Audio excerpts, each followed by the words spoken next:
Still ongoing. The protesters are still setting.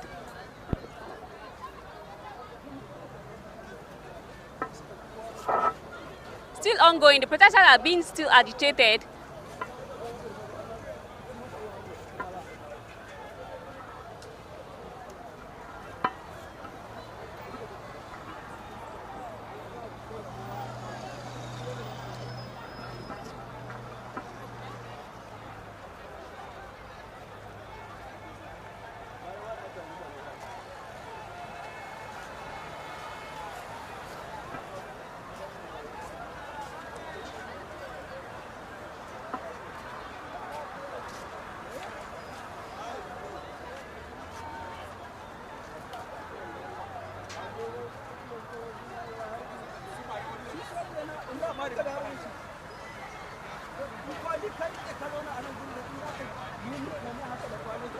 Yes, yes. No problem, sir. Okay. Please, we want to know your name, please, because we are live on camera. Okay, my name is Mr. Johnson James. What I'm made to understand about this protest is that personally, I like the protest. I love it. I like what they are doing. The protest is very, very good to the entire nation. And why do I say it's very, very good to the entire nation is that one, I didn't be that Bola Ahmed Tinubu, the president of the Federal Republic of Nigeria, his government is very, very good. People are happy. There will be nothing like protests, no fighting, nothing. But in as much as boys are not smiling, people are not happy, automatically there will be nothing like protest, no fighting. But along the line, if I should allow to address this issue, I want you people to understand that a minimum wage cannot buy one basket of tomatoes in this country, and whereby most of the masses are fighting for our government workers like the policemen, the soldier, the road safety, etc. But yet, they are the same people trying to stop the protest. Does that mean that who are we fighting for? Things are getting worse on daily basis. We should not talk. Does that mean that government don't have pity for its masses? Don't have compassion for the entire nation? At least, I believe this is a message that the whole world should look into and come into our rescue. To be honest with you, Nigerians are suffering. Nigerians are dying. Nigerians are not happy. Where do we go and express our feelings? This is the only way we have to stand and express our feelings to the entire nation. And along the line, soldiers came in now, stopping the protest. How does that give you joy? How does that give me joy? Things get worse every day. We buy things today. The next evening, the amount will now change. My name is Mr. Johnson James, please. Yes, we have heard from Mr. Johnson James. He is also calling on the government to do something in regards to the situation that is happening, the hardship and the hunger that is in the land. So the security personnel is trying to stop the citizens from airing their view, from protesting. It's not a good thing, as we have heard from Mr. James. Let's hear from more others.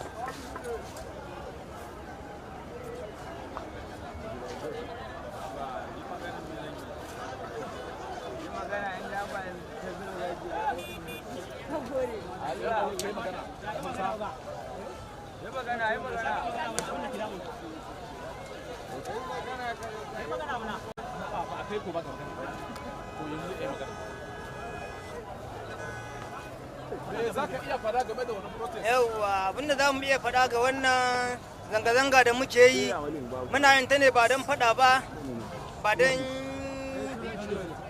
ba zan iya yin turanci ba. Muna yin ta ne.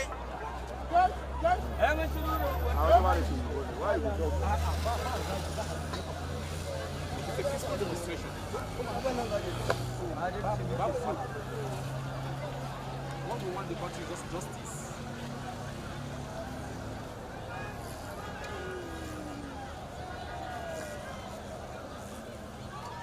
Still ongoing, protesters are seen still causing chaos and all on the road due to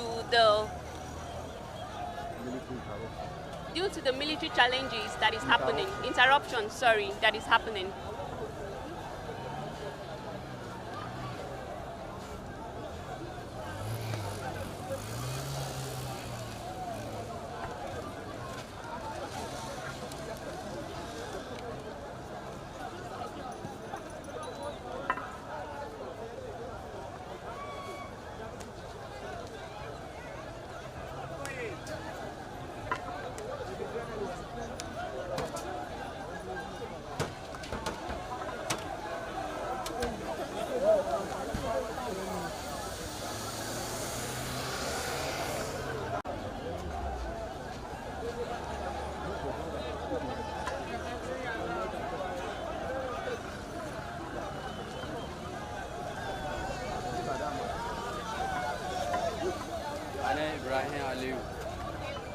We have gotten another person. His name is Mr. Ibrahim Aliyu. Let's also hear from him. We come protest, sitting there, the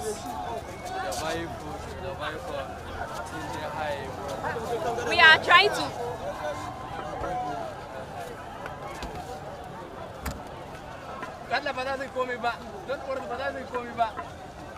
Military men are seen approaching further, and the protesters are seen running because they have been shooting on the air for a while now.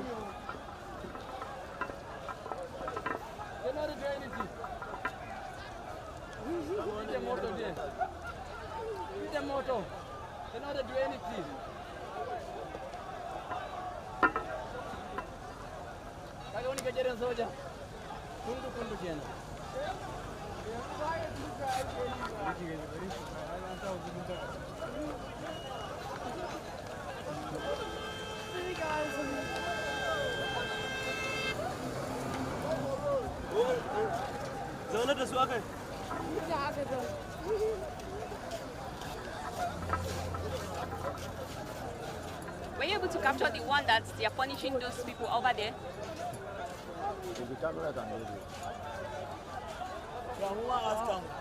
I've seen over there, the military personnel are seen punishing some few individuals.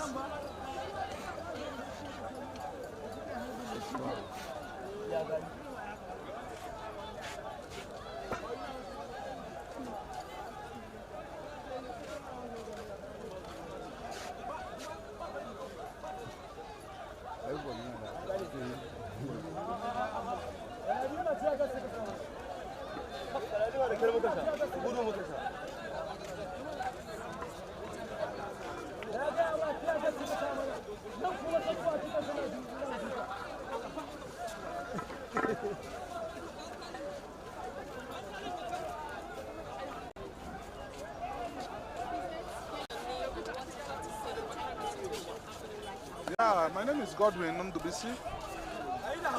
With what is happening now, right now, I think this is the high time that the youth have been pushed to the wall, and then the only thing that can make this country well, it is when the youth realize themselves, and this is the day, this is the time that the youth have realized that the situation in the country is no longer palatable, and then that this is the only thing that we are going to do to see that we bring food to our table. The rich become richer and the poor become poorer. Who take it? I will not be happy about it. Since when I'm small, they said, youth, we are the leaders of tomorrow. I don't know when my tomorrow will come. I think this is the time, and then we have to take the bull by the horn. Thank you.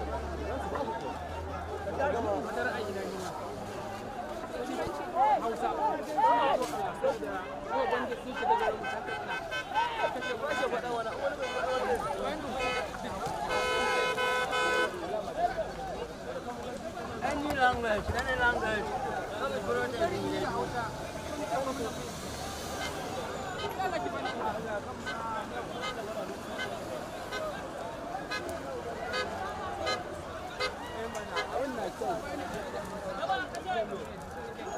Still happening, protesters are seen and being angry and burning tires.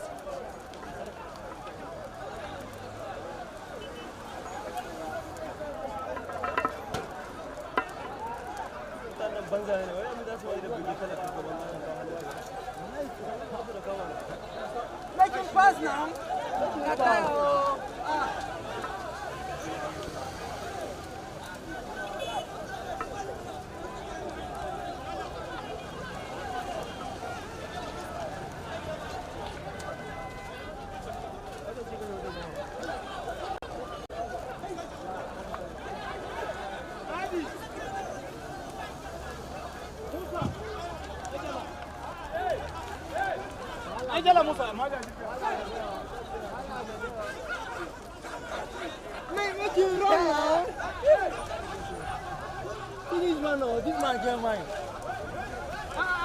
Currently ongoing at the Owando Filling Station Katape Extension.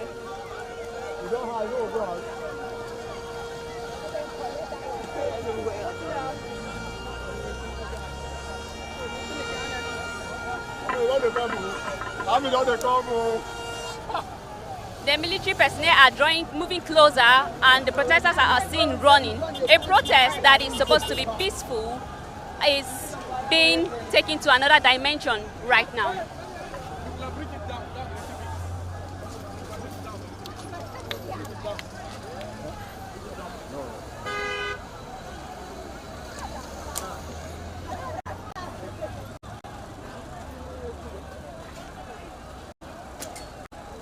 Also had that. They are decent. But they are happy with this. They are not happy.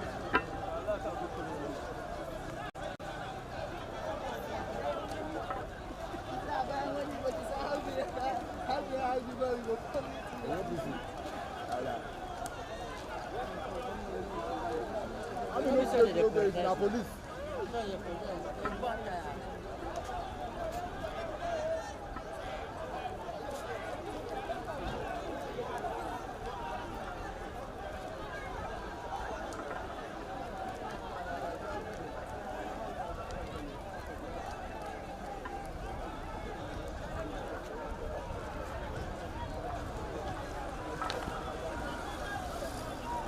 The angry youth are still screaming they will not agree, they will not agree, due to the hardship and the hunger that is in the land.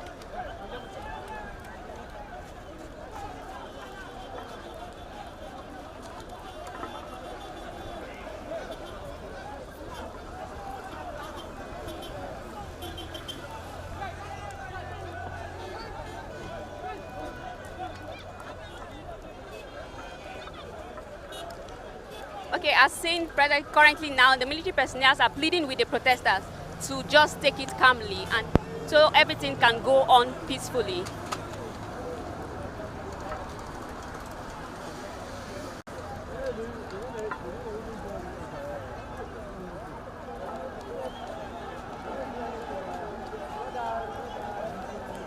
But the protesters are so angry and still screaming they will not agree because they are hungry, they are tired.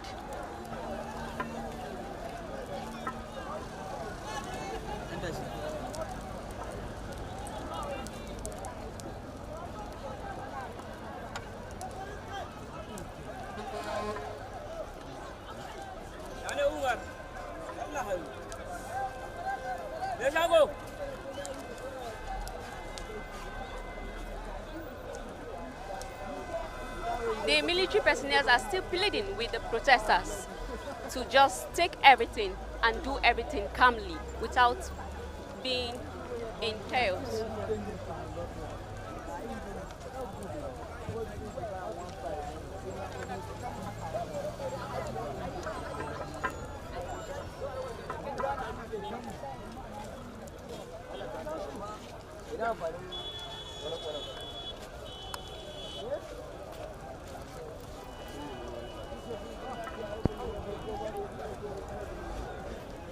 Say you see what you do. They say that the cigar they shoot.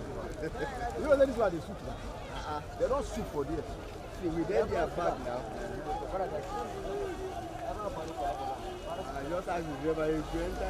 Okay, now you enter now. Okay, the military people are about leaving.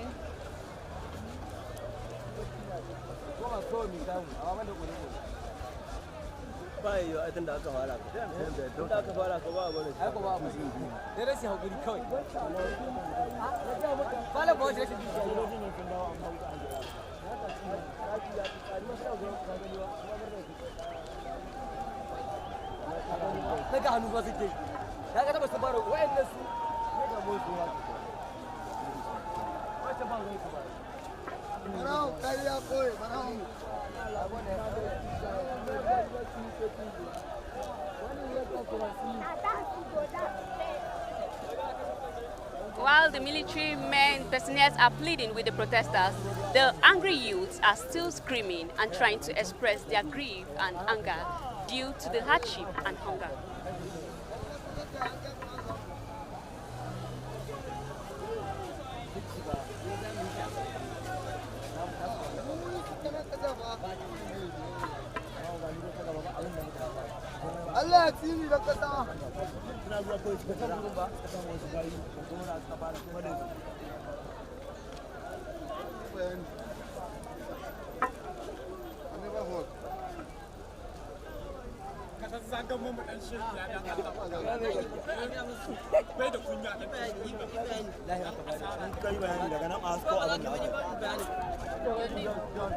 My name is Adamula.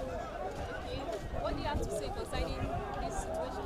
This is people come say we need easy life for President Bola Ahmed Tinubu because there is fraud, no work in Nigeria, no food, everything is high, the price food is high. That is why people come out outside they're talking about for they all need easy life. So that's why people come, burn anything for people. Now soldiers come, they're clearing people because of they burn something for road. Thank you. Okay, as we have heard from Mr. Ibrahim, he is also lamenting concerning the hunger and hardship that is in the land. And as seen presently now, the youths are beginning to fight themselves. Indeed, the youths are really angry and are about to take laws into their hands.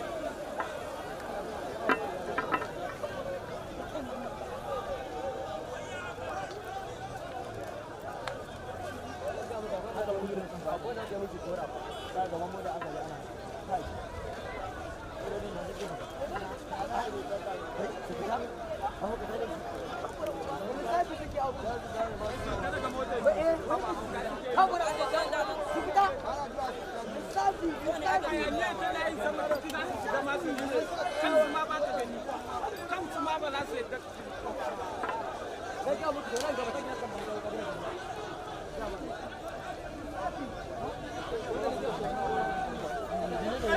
situation has really caused unrest.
It seems the situation is getting tougher.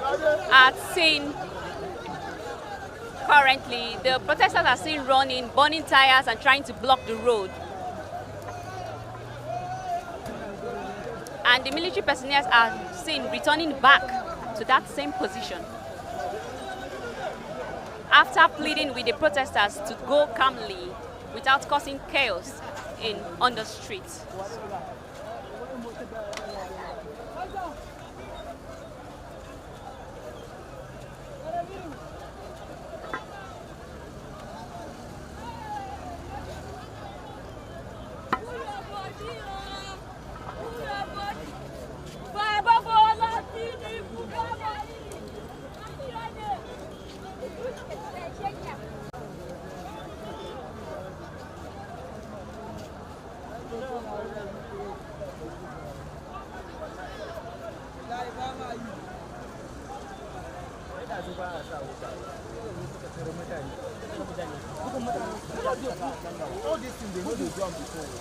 The protesters are trying to block the road.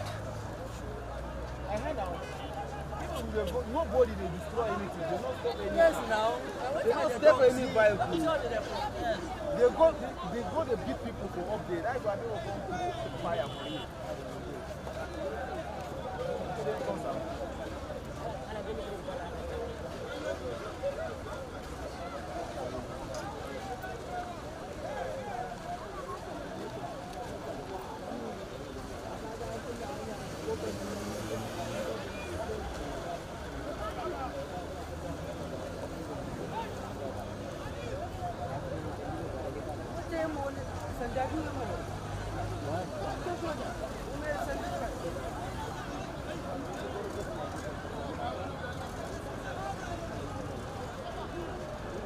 Despite calls from federal governments for Nigerians to avoid the protest, the hashtag End Bad Governance demonstration began today.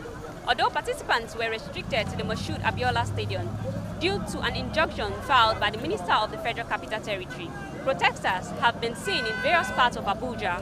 Protesters have voiced a range of grievances, including the floating naira, continuous hike in fuel prices, and rising food costs, among other issues. Stay tuned as we keep you updated on the situation in the Federal Capital Territory, Abuja.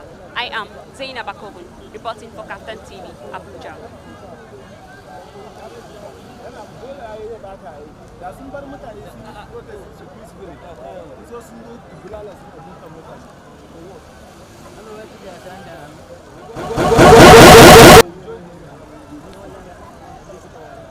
They are made for Burkina Faso. All this one. They don't see where the president of Burkina Faso. All the nonsense now, we blame the Islam together. That's why we back it.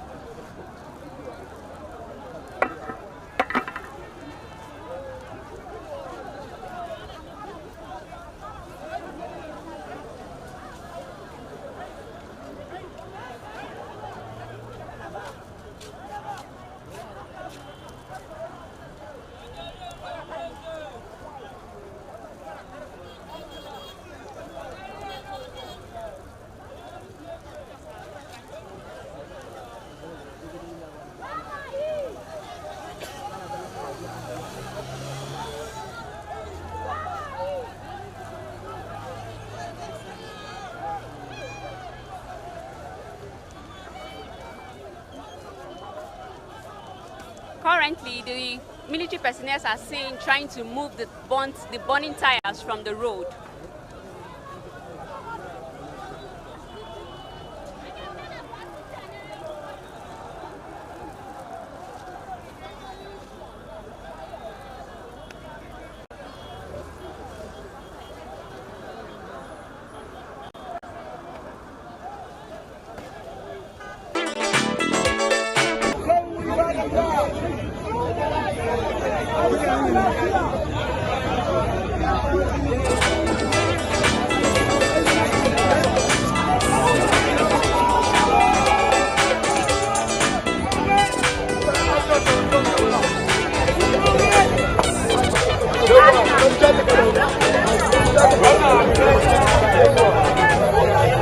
Good afternoon, Abuja. Good afternoon, Owerri, Lagos, Benin. Good afternoon, Nigeria. My name is Dayo Omogun, and you're watching me live from KAFTAN TV studios. This afternoon, we're going to be doing an assessment, a look at the protests, the ongoing protests around the entirety of Nigeria. We're going to be looking at how effective it has been. We're going to be looking at how the security forces are performing. We're going to be looking at the background and a whole lot of other issues attached. Now with me in the studios to do this are two gentlemen. To my far right we have Majid Dahiru, a researcher, journalist, policy and public affairs analyst, and in the middle right here next to me is Ibrahim Garba, a communications expert and consultant. I believe that as you watch us after the break, you will be filled with education and enlightenment. Please stay tuned as we go on a short break.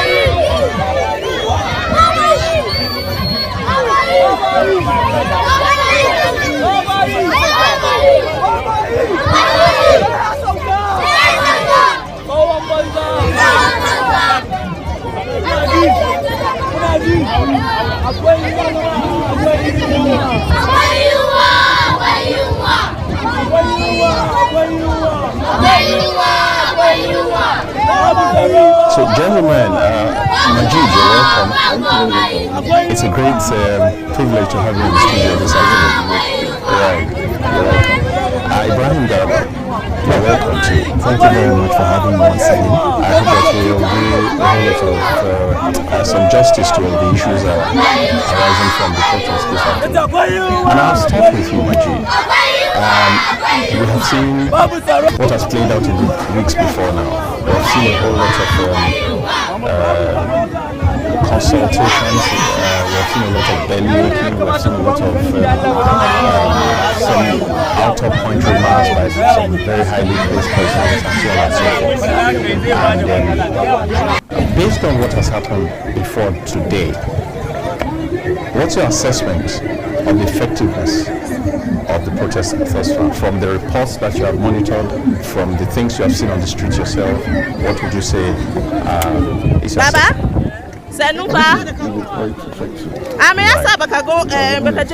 protest ba. Amma kana so wannan protest? Me yasa?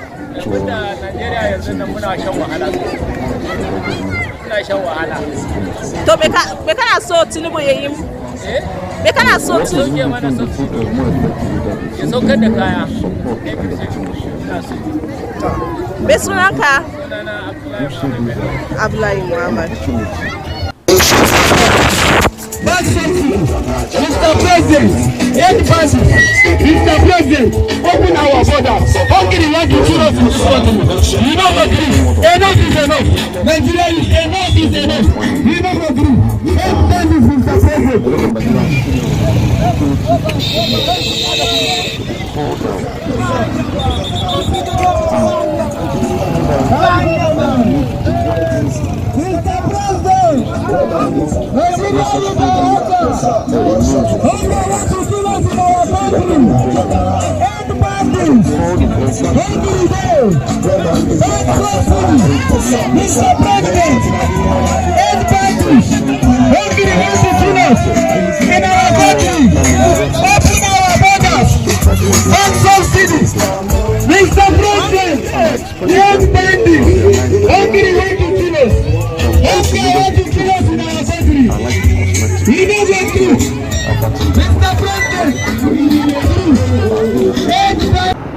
Are simply not realistic, because the issues at the core of the widespread satisfaction that is manifesting by way of street protest today run very deep, and so it is time for them to reassess their strategy on how to actually not just put an end to this street protest, but to resolve the contending issues at the root of this current protest that is still under security management. It's under out of hand, it's not yet violent, but we want to see the government take complete steps towards reversing the current plight of the people. This is Unity Fountain. And I'm sure personnel are all seen standing by.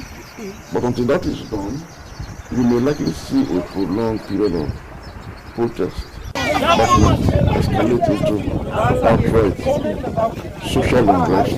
That unfortunately, and I pray God forbid so, also results into an uprising against the state.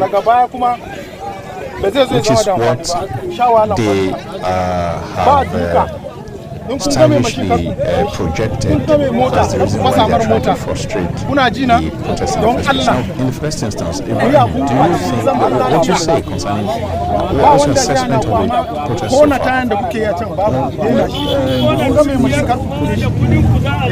At the doorstep of the information managers, I'll start with the information handlers of the federal government. But before this time, there were alarm. Statements were issued. There was so much on the social media before this day. For the fact that a period of 10 days was set aside for the protest to take place, it's an indication that the federal government should be up and running on how to manage the situation. In fact, in a way, that people will be convinced that all the demands set aside by the protesters, even if you cannot meet virtually all of them, take some steps towards managing the situation. But in it's between, not a public holiday, but the there whole are place back is and forth between the government, the handlers, and all that. Other security personnel are on standby. Naturally, you know that right from watching time, to see what is going most to happen. people, or rather Mr. President today, is the product of This is activism. secretariat. He was there, many years back before the advent of this democratic setting which we have today, which is over 20 years. He protested at the likes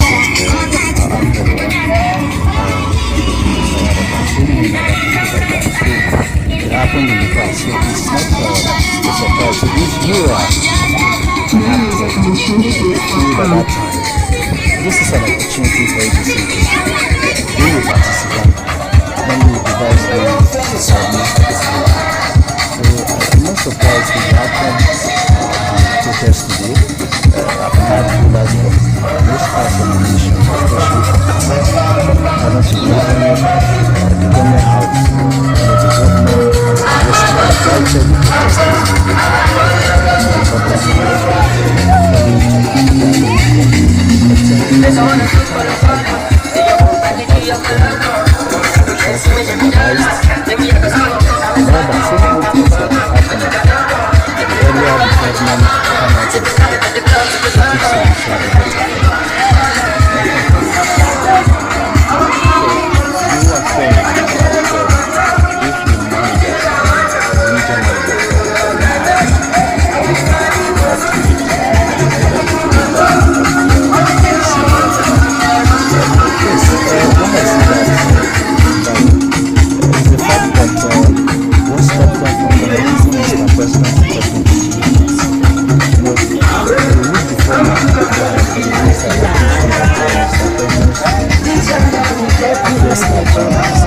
some of these demands.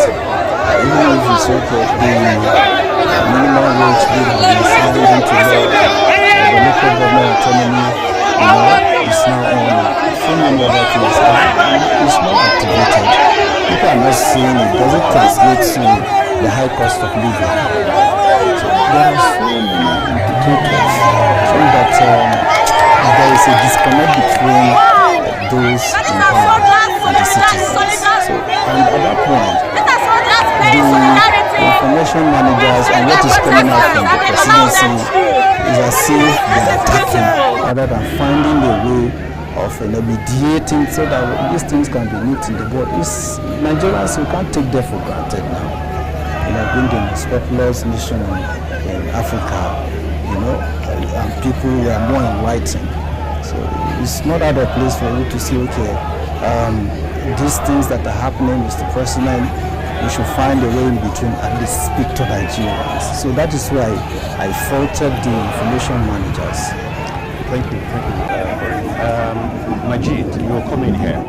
I like to have your take on some of the, like, in line with what you just said. I'd like to have your take on some of the very provocative statements that have emerged from some high-ranking officials of this government. For example, the Senate President was somewhere the President said, let them be protesting while we are eating. And then we have had some other people, Wiki, for example, the Federal Minister of the Federal Territory, was so blatant when he was responding to the issue of a letter asking for the use of Igbo square. If we all consider that these assets are Nigerian assets, and that these persons in these positions of authority only hold them in trust for the generosity of Nigerians, don't you think that it was too much talk out of turn? What do you think can be done about this, particularly in the case of the Senate President, who no less than 3 or 4 occasions now has really not held his or expressed his thoughts properly?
Here and there that will complicate national security for him. So the reason why we did this analysis was, in case he emerges as president, he should avoid this dangerous curve of Igbo-centric presidency.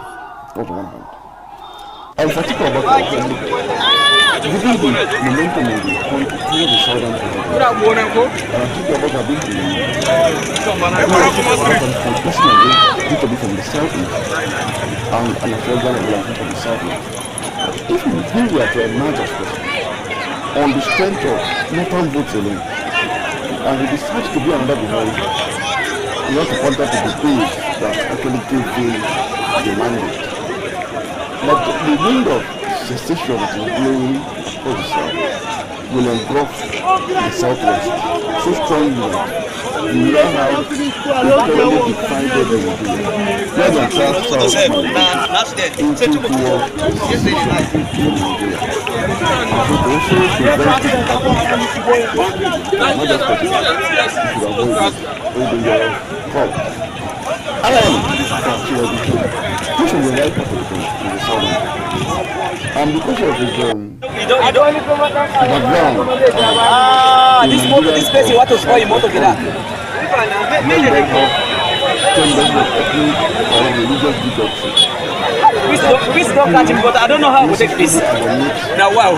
Christian community, even the one who lives in the but that what we have to campaign on the issue of no, familiar ever million building Casa Papa. No, the Sina Abujaba. I mean,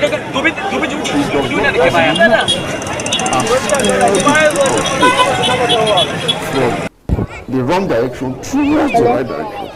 Even if it doesn't move it an inch beyond that. Just steer the ship of state towards the right direction. I want people to see that, okay, there's a conscious movement towards the right direction. They might not get to the destination that is desired, but they will see work in progress, that's we know. If it does not do that, we predicted that within 1 year of the administration, there will be a popular uprising against it. Which is what is? And that was, if you observe, in my commentary and analysis and write-up, before the election, during the election and after, I was subtly using criticism anyway to point out to President Bola on the need to realize that Nigeria of 2023 and 2024 is not the Nigeria of 2007, 2011, the fact that he narrowly won the presidency by scoring the most, moreover by actually the most narrow of victories in 2019. As what they did in the first one in Nigerian history that did not emerge as president with majority of the votes cast. In fact, he emerged with the minority of the votes cast, like on top of this. Meaning more Nigerians considered him unfit for that position than considered him fit. And most importantly and most significantly, he lost his own state of labor. He lost an important part of the bill and deficit. He lost an important part of the and stop fighting bad government. And of course, the media reports indicate that he really lost River State. Best wish about the pictures that God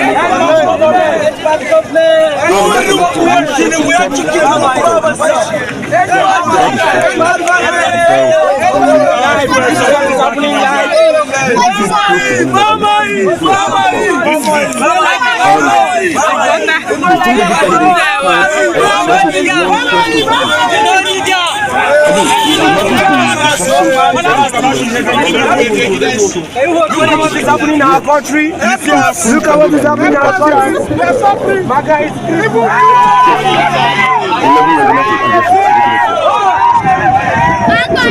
It simply tells you that Nigerians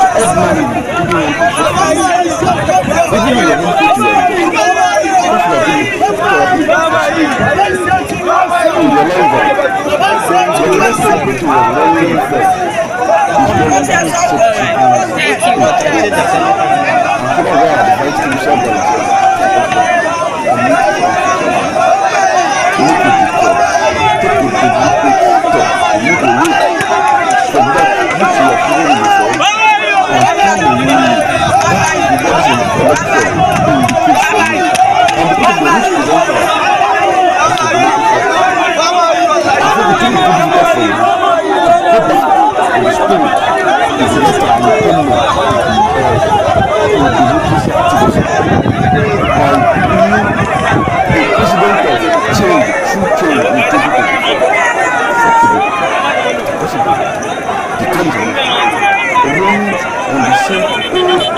That is absolutely. Presently, as Special Secretariat for the second time again, in today's Nigeria.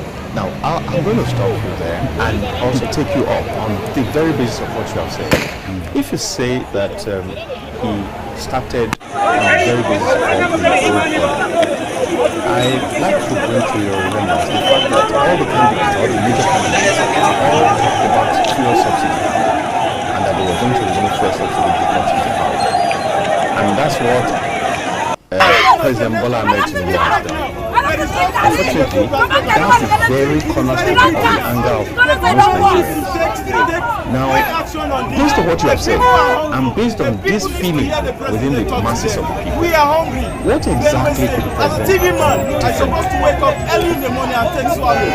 I'm taking a camel that is not even strong. Because what? There is no food in the country again. The basket that is full of food. We don't allow food. There is blood. There is blood in the basket. 3 months period, right?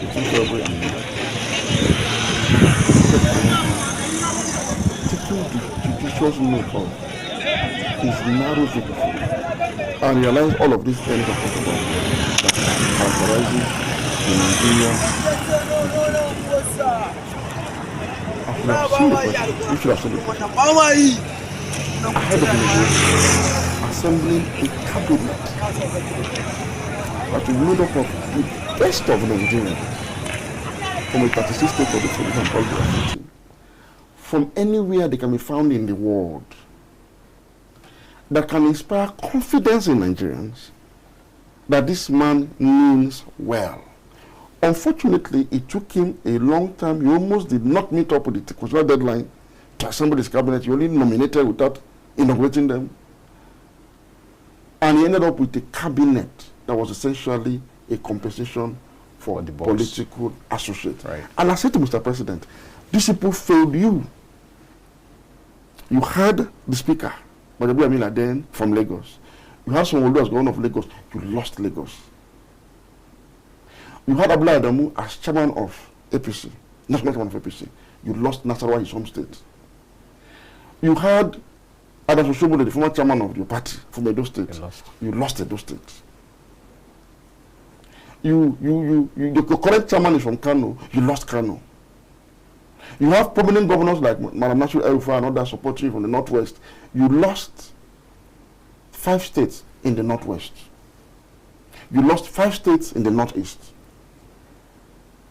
This should have been an eye-opener to tell him that the establishment in Nigeria has lost its relevance in the life of the people, and people have rejected the establishment.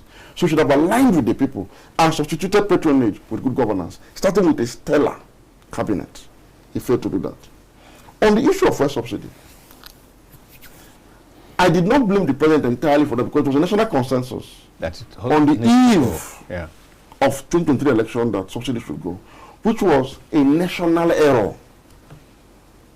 Why do you say that? You see, those that talk about subsidy removal on petrol, they didn't factor in the very important matter, the fundamental issue of energy security in all of the analysis and permutations.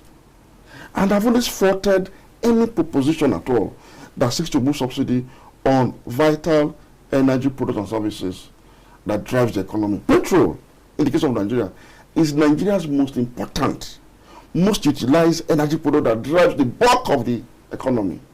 And any attempt to raise the price beyond affordability threshold by removal of subsidy is going to create the level of problems you are seeing today that no palliative and no amelioration can resolve except to reverse it.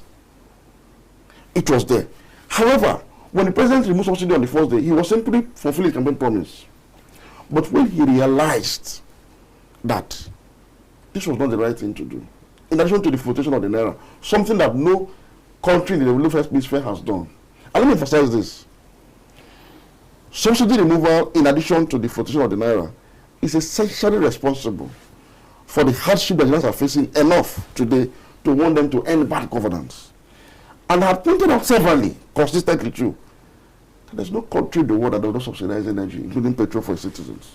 None. Absolutely none. Because it's a core responsibility of the state. You see, energy security is an important and integral part of national security. And that is why governments all over the world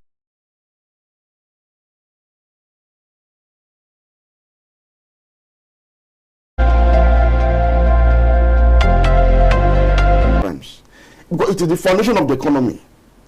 And so because of the affordability component of energy security, government, as a matter of national priority, always have a subsidy regime in place. The only time price of energy is allowed at market rate is when the factors of production of energy puts the price, even at market rate, below affordability threshold. So every country measures the affordability threshold of its citizens. For example, as a Nigerian, you cannot afford petrol beyond 150 naira. With your 30,000 naira or even now something like minimum wage. Government should know this and absorb the cost of the outstanding because of energy security. But when we are talking about subsidy removal, all of us agreed to it. We voted for it. All the three candidates pledged to do it. Right. Yes. But when you now sit down there and you have realized this error, you are supposed to retrace your steps. And not only retracing your step in energy security or the matter of subsidy, there's something fundamental that drove this orthodoxy of subsidy removal and flotation of the naira, which is the neoliberal economic practices that has pervaded Nigeria since 1999. That needs to be reversed. I have thought that when the president came in and saw the books, he would have assembled a team that would advise to say, look, Mr. President, we need to take a different direction from the one that has been taken over the years. And begin to put the state, as I've always insisted, the state must be at the driver's seat of an economy, as it is in the United States of America, as it is in the UK, as it is in the European Union, as it is in the Middle East and all over the world and China. Government must be involved in the means of production. Government has business doing business. Because the only business of government is to do business. And anyone that cannot do business has no business being incompetent in the first place. And I thought that the president should have known that the neoliberal economics that we practiced has taken us down the road to a country with the richest man in Africa and the poorest people in the world, and it's no longer sustainable. But because he was still operating on that template, he didn't allow for robust negotiations and conversations. It has run him into trouble. And I'm sure the man didn't intend to create this crisis that we are facing now. Right. It was not his intention, absolutely not. But we have always told him that this operating system is no longer sustainable. It isn't what for the beginning. And it needs to change. I've said it several times, we need to take a left turn to get to the right direction. Meaning, we must move away from your right-wing economic practices to the left. But Mr. President, in committing class suicide, has a responsibility too to reposition the state. If you want the state to undertake its rightful place in the means of production, the leader of the state must also reposition the state to be above board, like Caesar's wife, by again committing class suicide and killing corruption in its entirety. This is where we are today. It is not too late.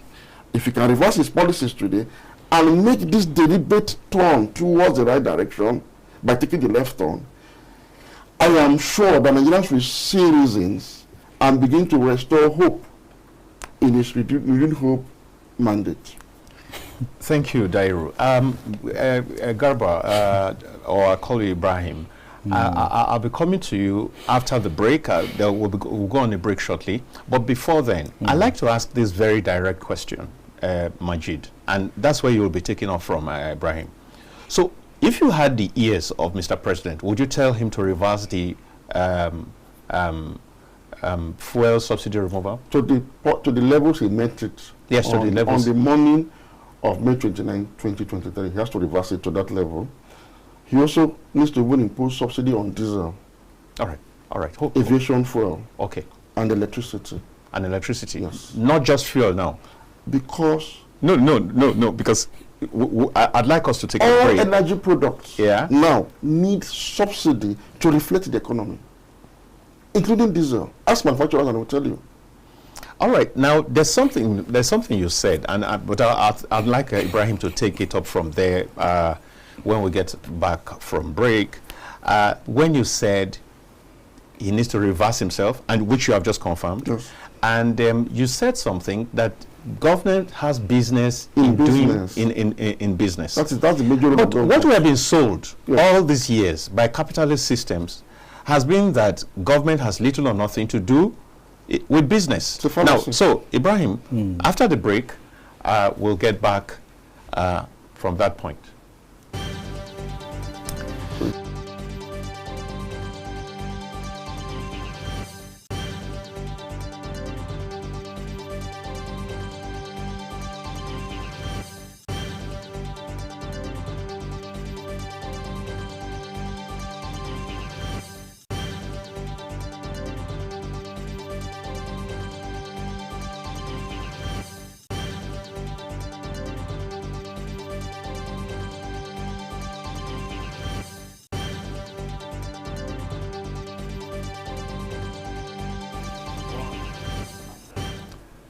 Thank you, viewers, for staying tuned. It's still the protest discussions that were on from KAFTAN TV. You heard Majid Dairu saying, before we went for a breather just now, saying that if he had the ears of Mr. President, he'll ask him to reverse himself on the subsidy removal thing, but not just that, that he needs also to grant subsidy on energy, on diesel. Now, I go to you, Ibrahim. Now, what's your take? We have had fuel subsidy removal. We have had flotation of the Naira. We have had hike in the tariffs of energy. How do this help the average Nigerian? And how does it help even the administration in achieving its own goals and creating a good image for itself? Is that the right way to go? Well, Dio, I listened to the analysis being made by the Majid. Now, let me start this way.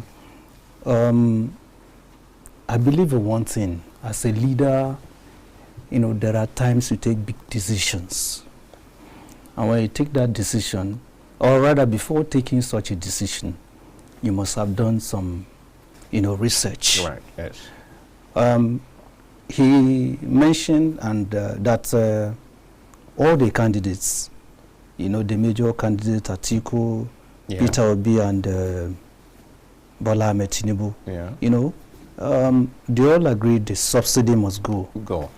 And why is this so? It's commonplace that most of these monies being paid, they go into wrong hands. Okay. Nigerians are aware that it was not helping matters.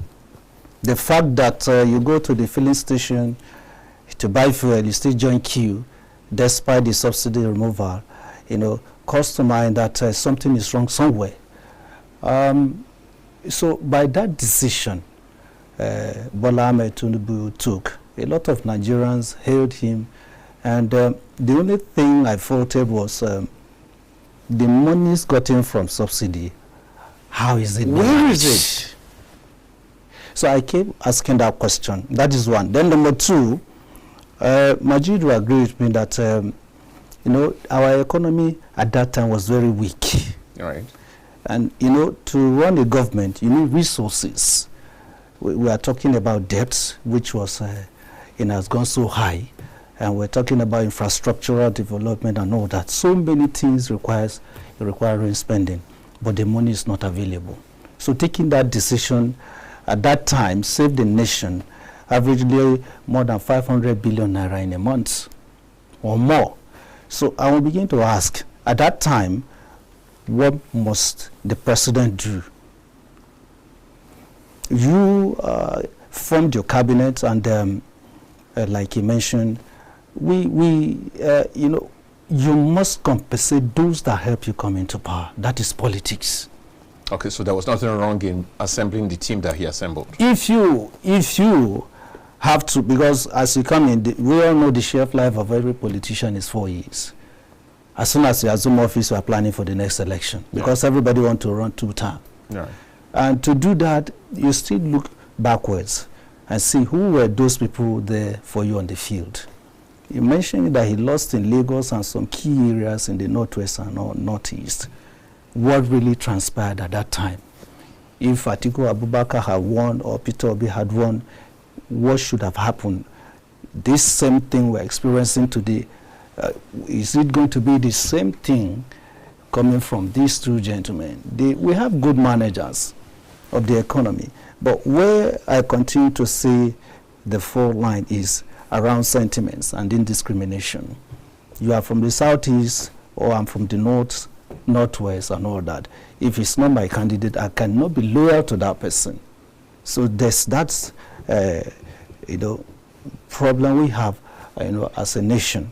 So if so as far as you are concerned, Ibrahim, you don't agree that something fundamental, like a midpoint, if not total reversal, like a midpoint reversal of the current policy of government is necessary to reflect the economy, like he said, and to at least make life a little bit tolerable, a little bit bearable for the average Nigerian. You don't think so? Where I believe he got it wrong was this money saved from subsidies, taxation and all that should have been used to reflect the economy. Not but by we're not seeing that now. No. So what happens? Hold on.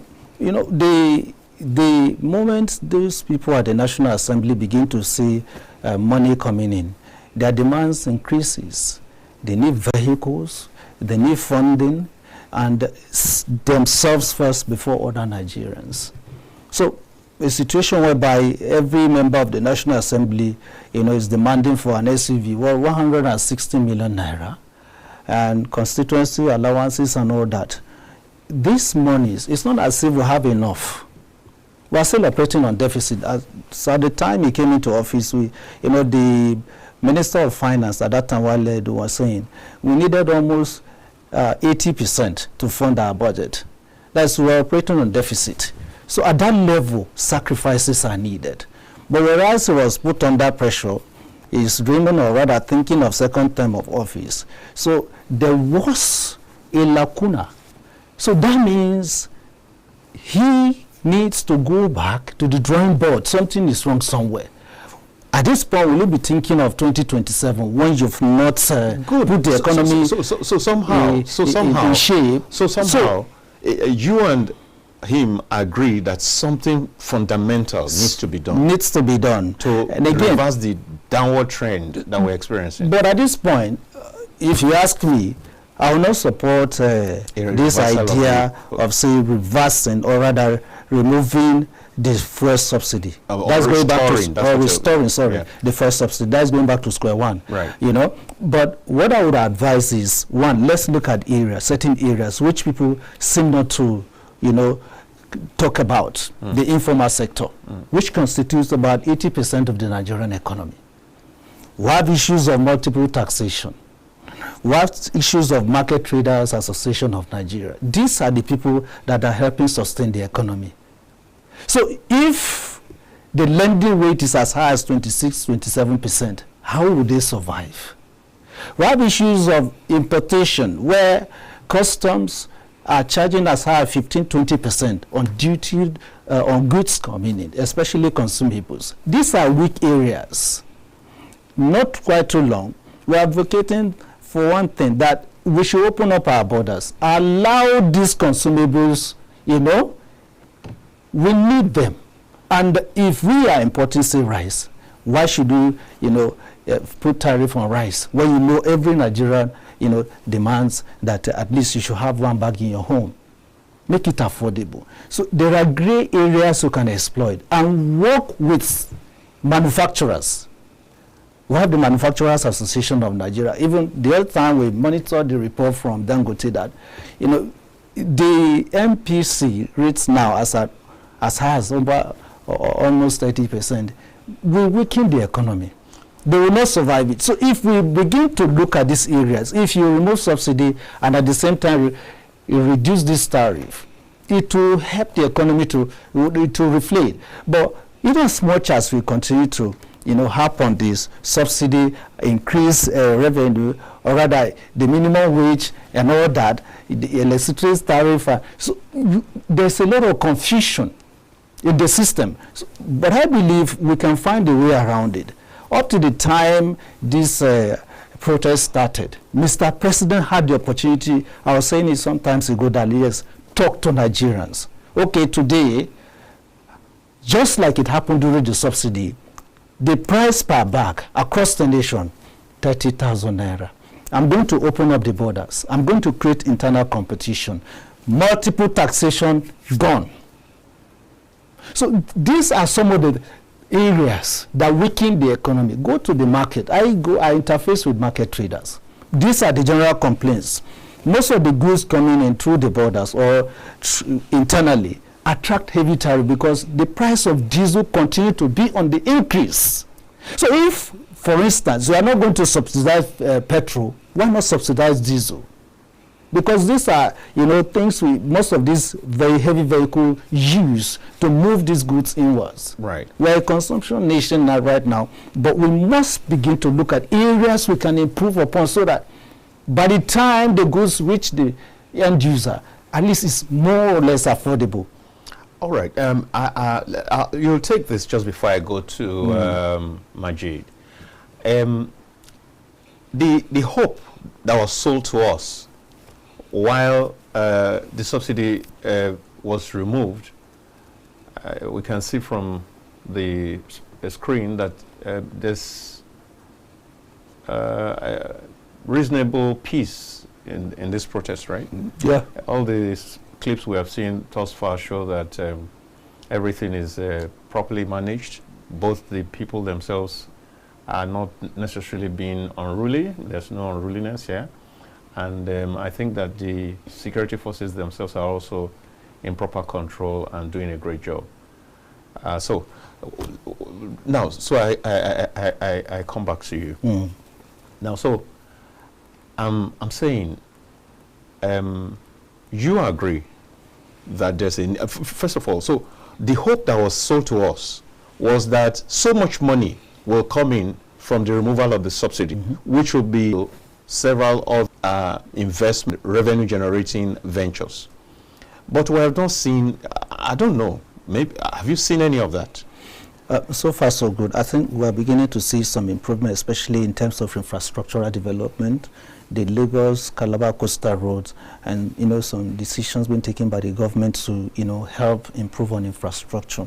The only area I feel the government should improve upon is the economy itself, because we are more or less a trading nation. Right. And every day we go to the market, in as much as give them facilities and these so-called palliatives we are dishing out on a daily basis, why it's not getting across to, for me, it's federal government account. We need to start seeing this of the federation, and people are not even seeing the impact. That means it doesn't add up, it doesn't work. Let me still take you up, Ibrahim. Don't you feel, I don't know how you feel with the fact that in spite of the fact that a subsidy has been removed and we're promised that huge revenues will be generated thereby, government is still going ahead to borrow a whole lot of money even as we speak. That's why I'm saying the level of consumption and our expectation, especially with the fact that you need to pay salaries, and the minimum wage now has been jacked up by more than 100%. Where do you get this money to pay? That's a recent development. Even before this time, there are cases whereby we need to service some of these debts. IMF, the World Bank, giving out loans and grants to this country, they were structured in such a way that most of this money are not going to infrastructural development. If you go through, and at the same time, it came in with a caveat. This is how we want you to spend this money, and you must devalue your naira.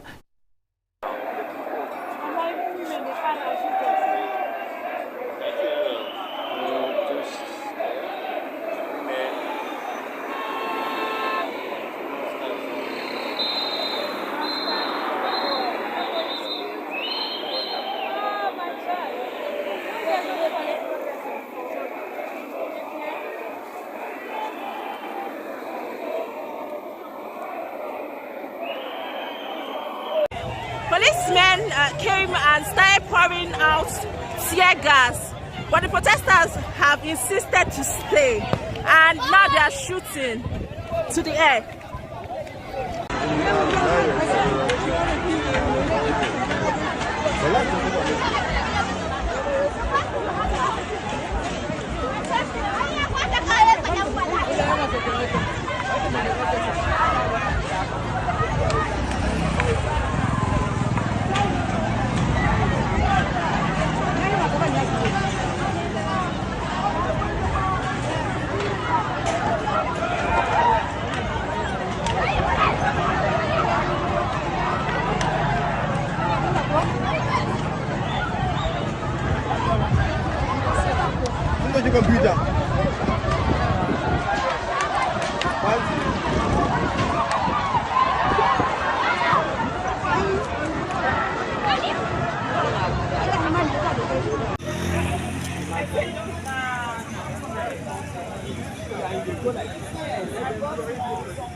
To live at least. No, nobody's asking to. We're not asking that 200 million Nigerians must live a posh life, but we're asking that at least the basics should be available to the average Nigerian.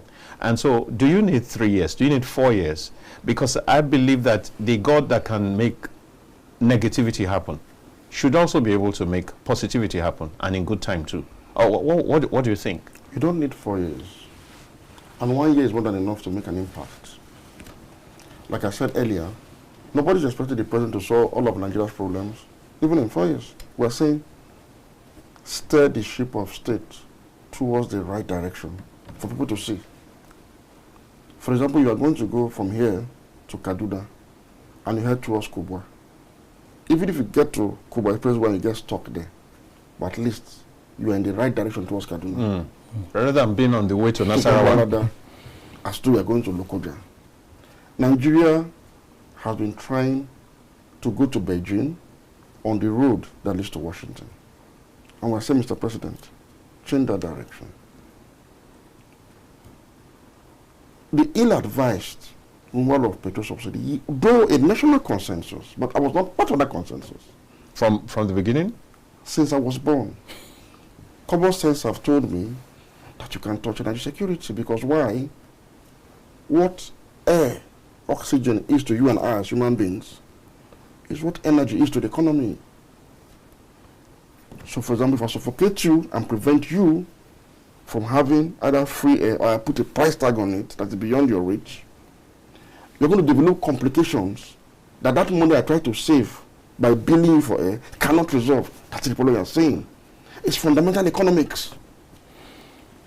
That is why all over the world, all over, and Nigeria is not an exception, energy is never, ever priced according to market dictates. No, it doesn't happen anywhere. It does not happen anywhere. Energy and food, these two.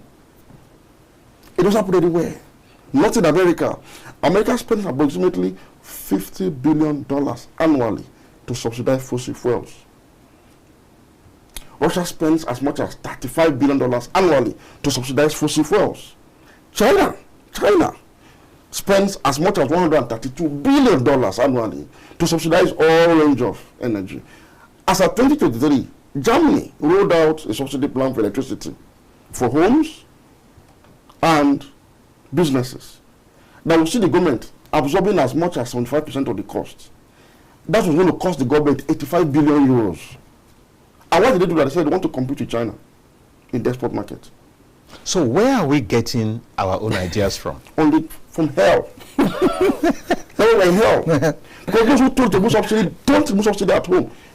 I challenge anybody to tell me, have you ever heard an open conversation about subsidy on energy or not in the United States of America? Even during the presidential campaign, it doesn't come up. It's a matter of national security. France, where our president likes to go and hibernate all the time, utilizes electricity as its most important energy product. France owns a state-owned power company called the EDF. The EDF, by the way, is a multinational company. It operates in the UK, it operates in South America, it operates in other parts of Europe. In fact, it runs the largest transmission network in the world at 80,000 kilometers of high-tension network. It is owned by the French government. That company provides electricity at home at a cost subsidized that the government does not disclose. It's not even in the budget. But as a citizen, just know that you have affordable electricity. It is the responsibility of the state, because the state and the government, it's like God on earth. So same way God gave you oxygen free of charge to breathe in, to stay alive, is how government is supposed to make sure that energy, if not free, must be affordable. All our policy makers, all our pundits did not think when they propounded this theory of something more on petrol. The problem it has created cannot be resolved by any other means except a reversal. It is not, it's impracticable. Many people do not know why the Labour Party won elections in the UK. Many Nigerians don't know. You see, the UK, like Nigeria, privatized its power companies and energy companies during the Thatcher years in the 80s and early 90s. So UK is one of the few European countries who do not have state-owned enterprises in energy production. So in UK, the EDF of France provides electricity for UK at a commercial rate, and the profit from there goes to subsidize one at home. Sweden, as a government, owns an enterprise that runs the largest windmill in the UK. Then Russia is a major supplier of energy to the UK through state-owned enterprises like Gazprom. And so when the Russia-Ukraine war hit hard, and there were disruptions in supply chains, and Russia tried to punish Europe with its energy infrastructure, UK was the hardest hit. Because countries like Germany have state-owned and state-backed energy companies all over the country, so they simply retain energy at home. Norway, the same thing. Finland, most of these countries have government operating in this sector and providing subsidized electricity and other utilized energy products at home. But UK didn't have any. That was the cost of living crisis you saw in the UK. That's why the party lost. Which now necessitated the conservative government to impose a $100 billion subsidy on electricity. They call it energy price cap. Ask anybody living in the UK, they have electricity subsidy in UK today. Because at the point, before the subsidy came in, the white man you know that was decent, that doesn't commit crime, started tampering with his meter to make it cope. It was that bad. They had to impose a subsidy. Do you know what the Labour guys promised? Saki Stama in 2020, when this issue started, said, well, as Labour Party, when they come into government, they are going to establish the Greater British Energy as a state-owned enterprise that provide energy at home, the same way that the EDF and other European nations have state-owned energy companies that are mitigating the cost of energy at home. That was the rallying cry for the... That was the victory you saw that was overwhelming. And ahead of his inauguration, once there were indication that he has won, he already designated the minister that will run this enterprise. It's already in process. Before the Mayor of London, Sadiq, who is also of the Labour Party, established a municipal power company to provide power for London residents only at a subsidized rate. He said because, according to him, the people of London are energy impoverished. That's why life is harder in UK than most of other European countries. It's energy. Energy. Again, it is like oxygen to the human being, what it is to the economy. So the day you put a high price on meat that goes beyond the reach of the producers, it's a problem. The reason why it is impossible that you have to exit this solid state of being an import-dependent economy is largely due to energy security. You know why? You want to compare a manufacturer in China who has probably free energy with interest rate free loan with all the government support you can think of producing, say, footwears, and the one that is in Aba here that has to buy diesel at 1,000 naira per litre or 1,003 and use petrol of 700 naira to transport it from his factory to the shop, and you expect the one that comes from China not to be cheaper than the one that is made even in another market. That is the issue. So every country in the world had first sorted out this matter. Again, it's no fault of Nigerians when everybody tells you that this is the right thing to be done. And all the people you trust, all the candidates, all the eggheads say the same thing. Yeah. But again, a few of us on the margin said this was an error. Have you observed that nobody has come out to give solutions to this problem? Among all the eggheads that came out to talk about subsidy removal as an economic venture, nobody has. And to tell that the government itself has realized the fallacy in this policy, there is a subsidy imposed as we speak at 700 naira per litre for petrol.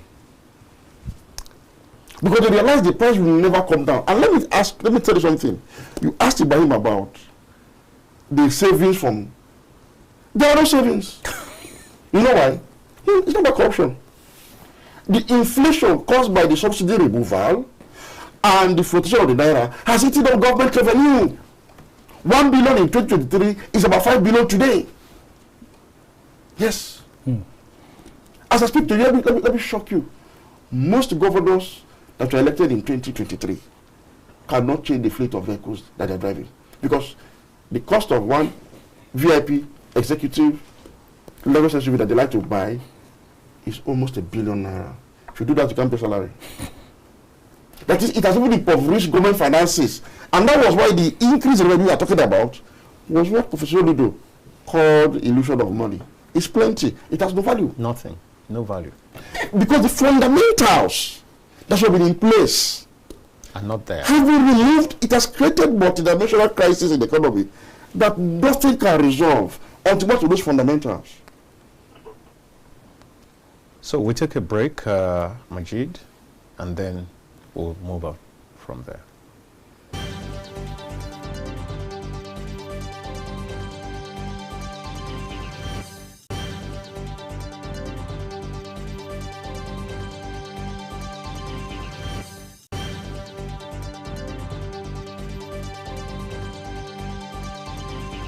In a world where information is vital to every individual, a platform where technology is a medium to pass information, you can always catch up on all information written in the newspapers, even without having one.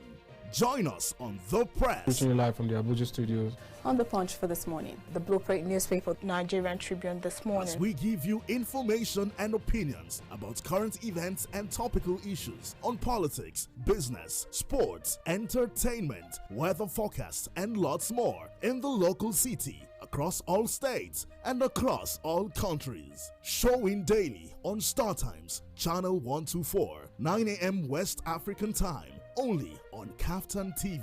Stay connected with us. That he said it is a reason why I will not do it. I pursue the federal government to pay us our damages. YouTube, KAFTAN TV. A very tricky one. And then the bottom line is this. Website www.kaftan.tv. Point is, the youth must come together. The pendulum can swing in your favor. Instagram, KAFTAN_TV. KAFTAN TV. Imagine a beautiful world.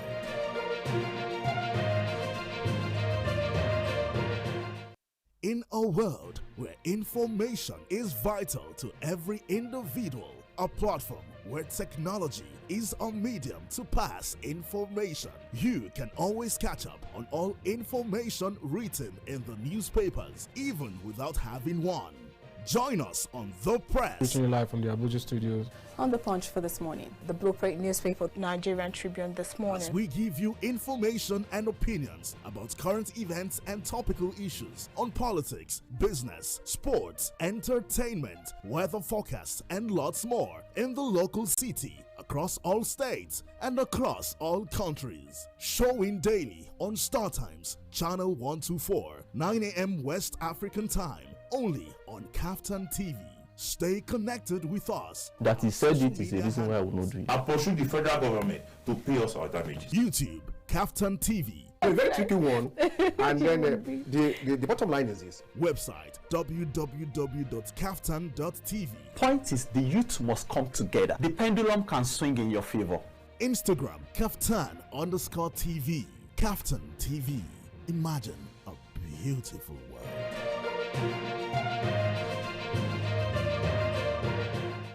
In a world where information is vital to every individual, a platform where technology is a medium to pass information, you can always catch up on all information written in the newspapers, even without having one. Join us on The Press. Reaching live from the Abuja studios. On The Punch for this morning, the Blueprint newspaper, Nigerian Tribune this morning. As we give you information and opinions about current events and topical issues on politics, business, sports, entertainment, weather forecasts, and lots more in the local city, across all states and across all countries. Showing daily on Startimes, channel 124, 9 a.m. West African time, only on KAFTAN TV. Stay connected with us. That he said it is the reason why I will not do it. I pursue the federal government to pay us our damages. YouTube, KAFTAN TV. A very tricky one. And then the bottom line is this. Website www.kaftan.tv. Point is, the youth must come together. The pendulum can swing in your favor. Instagram, KAFTAN_TV. KAFTAN TV. Imagine a beautiful world.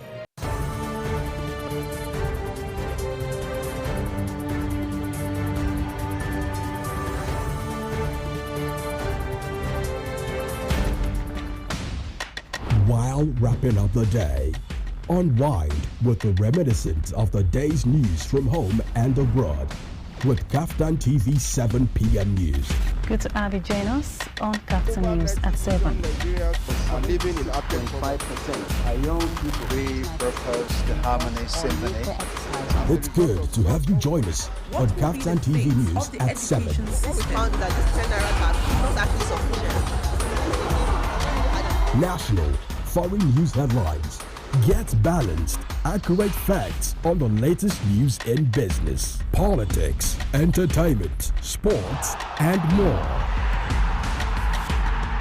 Live from our studios. Many thanks for watching. Join us again at 9 KAFTAN TV News.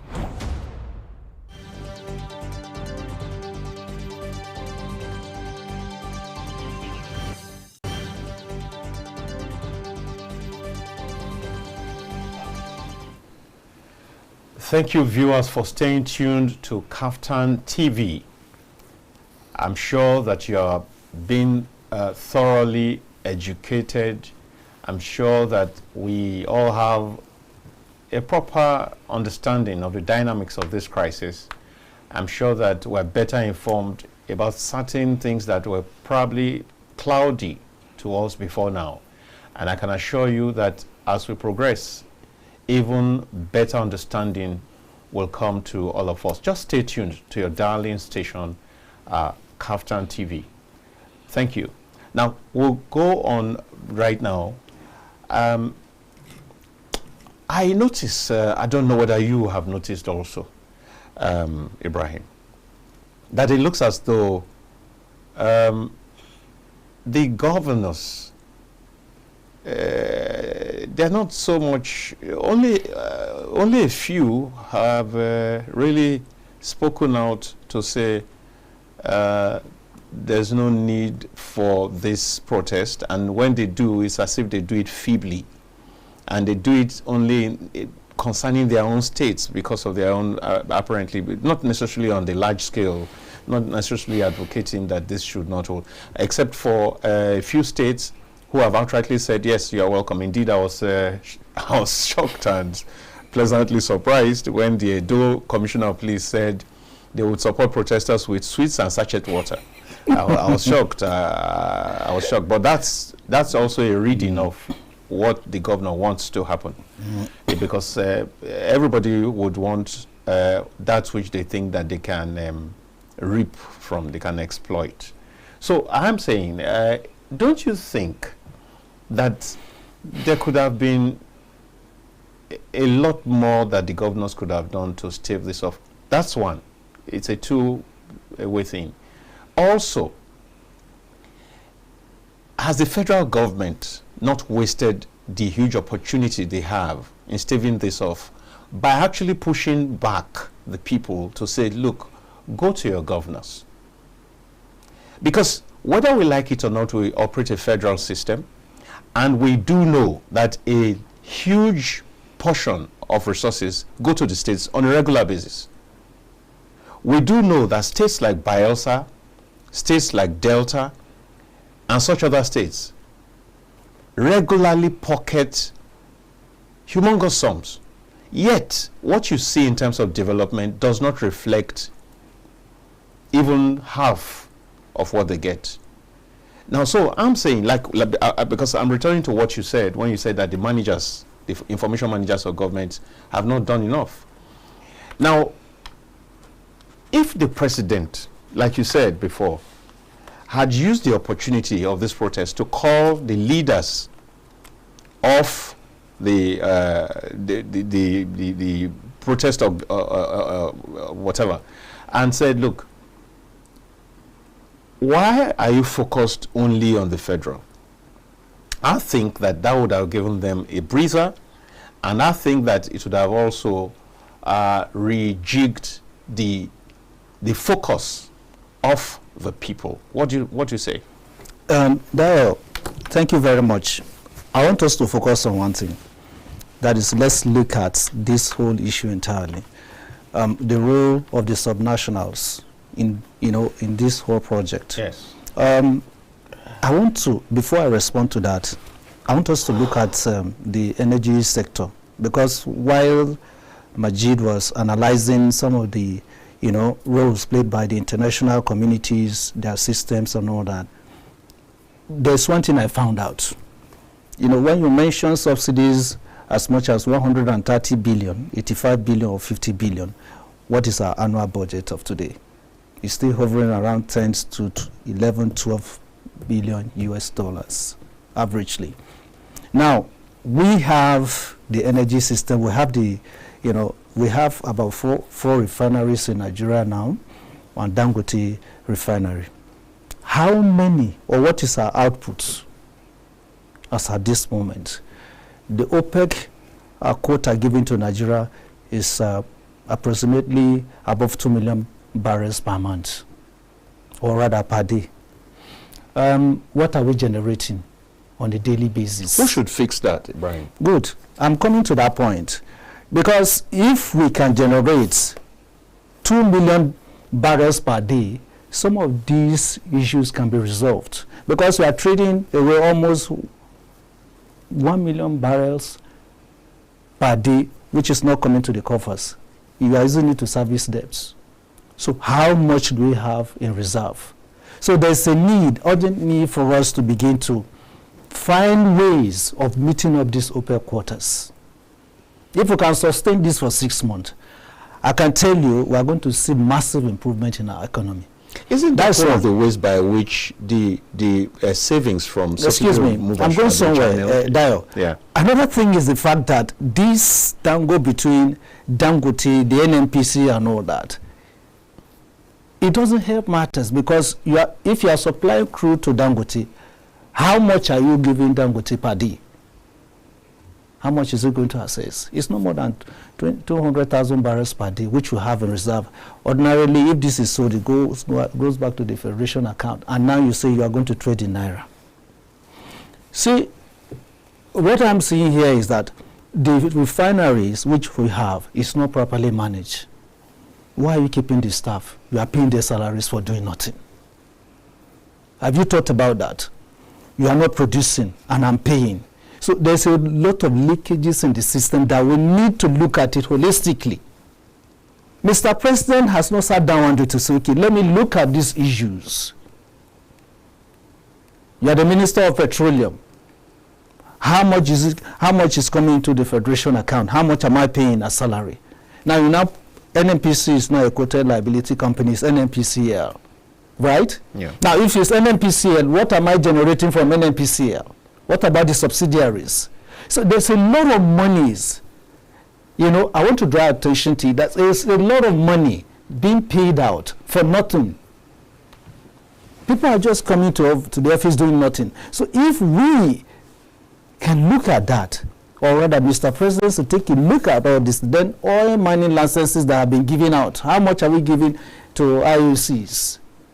The volumes we give them per day. So all these things should be factored into the issues that should be brought forward before the Executive Council to look at holistically. That is one. Then number two, we talk about the role of the subnationals.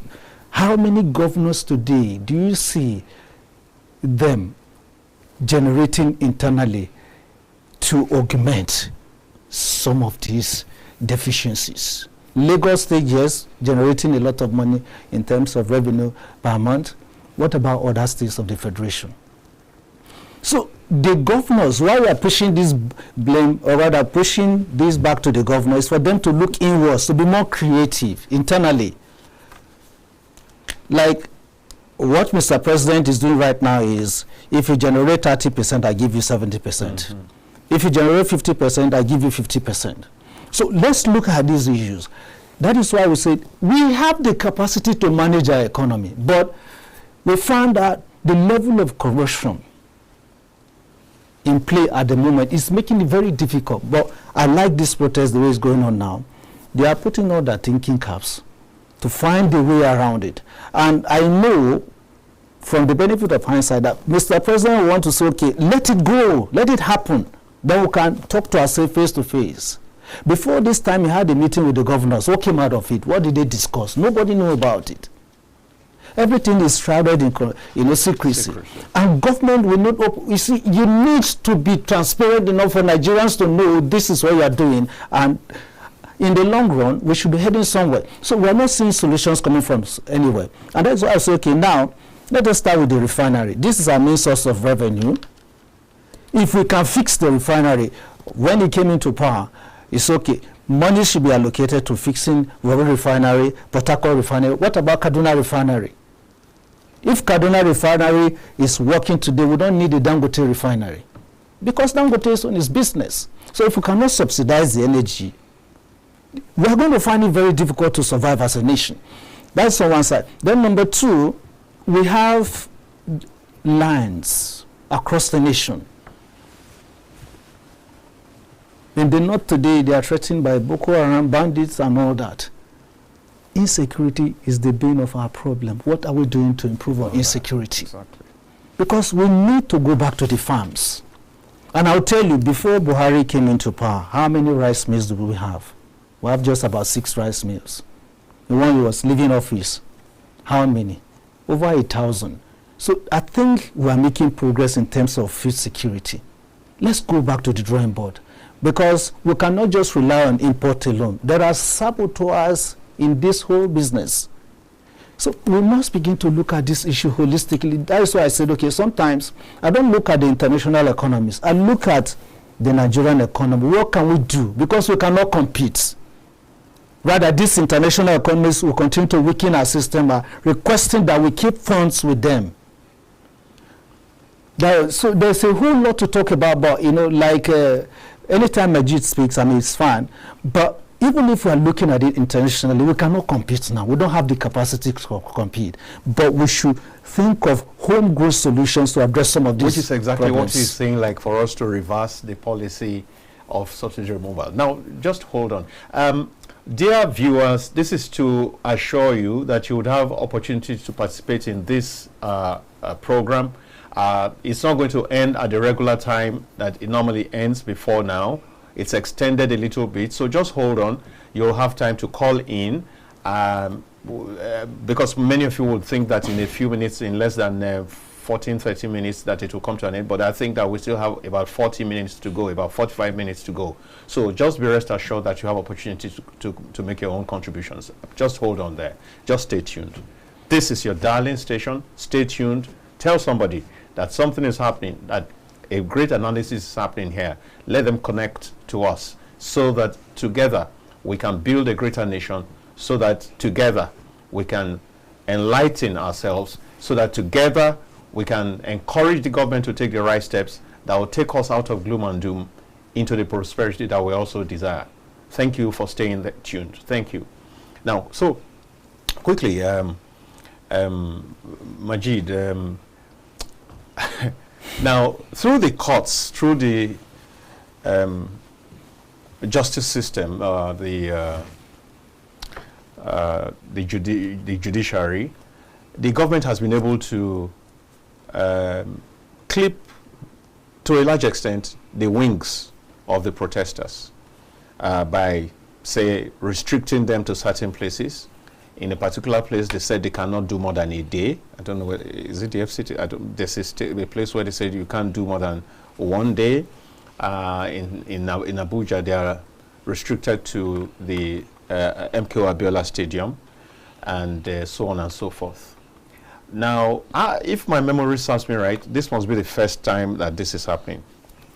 Now, so does it mean that government has suddenly found a permanent way by which opposition or dissenting opinions can be silenced forever?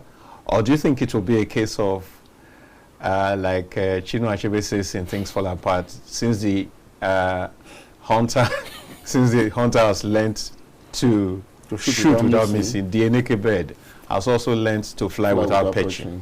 Yeah.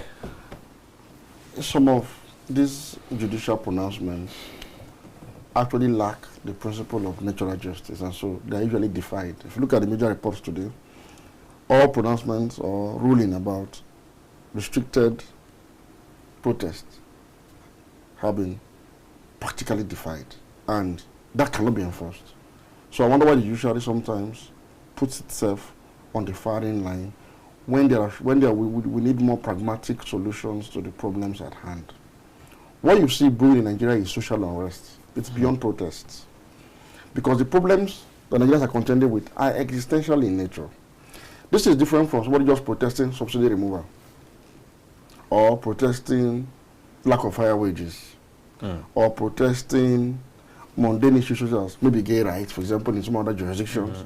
This is protesting existential issues, as in I can't survive. This is going to kill me. Exactly. And so such a protest is something that needs to be seriously handled with tact, common sense, and native wisdom. So going to court to get this order, you can see that even the Abuja landlord, who thinks he's an all-conquering lion, been tamed by protesters.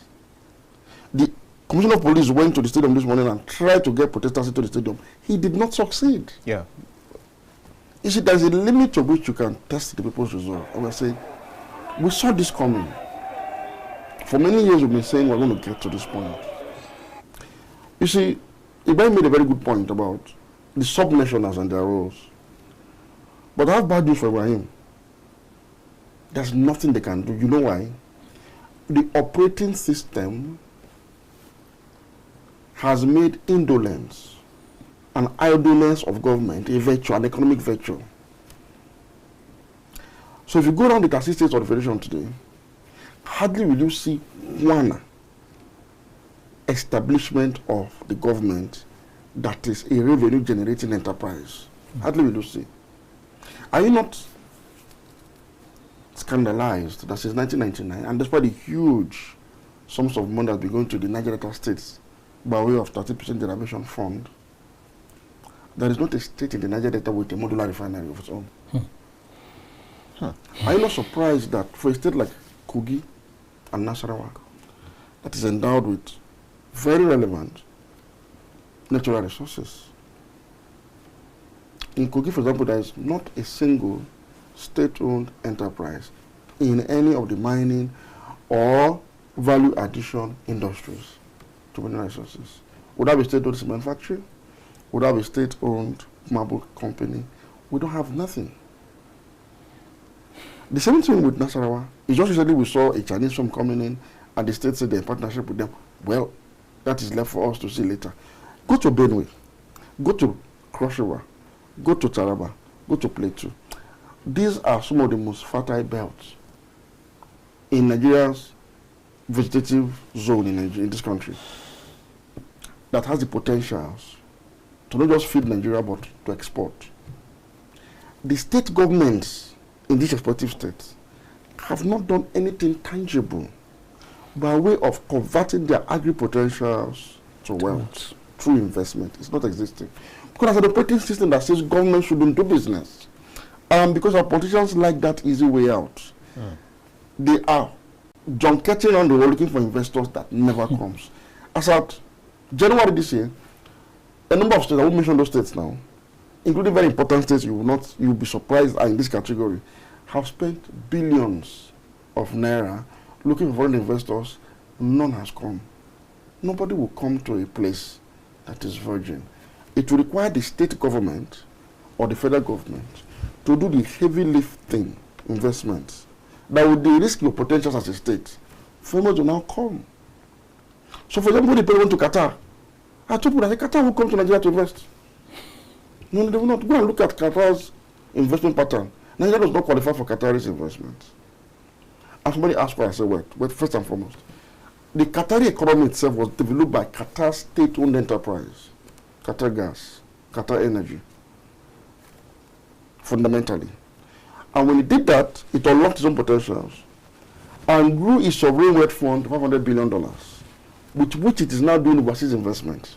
What does Qatar do? Qatar looks at the thriving economy, very thriving product and service, and invest there to get profit from that thriving economy. In an already thriving... They don't have the energy. Look, if you look at the Qatari man himself, he doesn't have the time to come to Nigeria and start quarreling with government officials over right of way, over multiple taxes. He doesn't have the energy. So he simply goes to the West and invests in blue chip companies and gets his dividend back. It goes to China, it does the same. Goes to France, and invests in Total, invests in thriving enterprises that already tied it up. Where would the Qataris start in Nigeria to invest? Where would they start from? So, in essence, you have to look at how other countries have developed and follow the trajectory. When you follow the trajectory, at a point, even if you don't meet up with them, because they are also moving, you will be self-sufficient to a level where you can have enough wealth to go around. So, as we speak, our 36 states federating units are idle giants that do nothing and simply enjoy the spoils of monthly allocation. That's all. Because there's an orthodoxy that is making that possible, and that has to change. We must put before them an agenda that says, hey, go and start investing your monthly allocation in enterprises. Want to see them. My job, I talk about internal generated revenue. I have always faulted the concept of internal generated revenue. I have my reservations with I don't support it. Internally generated. It's another, because a lot of times you emasculate the people multiple for taxation he talked about is a product of internal generated revenue. It is not a good economic concept at all. What we should focus on is externally generated revenue through export competitiveness. So if you go to China, you don't hear about taxation so much. You go to even the United States, a party like the Republican Party always lowers taxes. So you wonder, how do they make money? Export competitiveness. America invests in a lot of companies that are globally competitive. For instance, there's an EV vehicle, an EV vehicle war going on between China and America.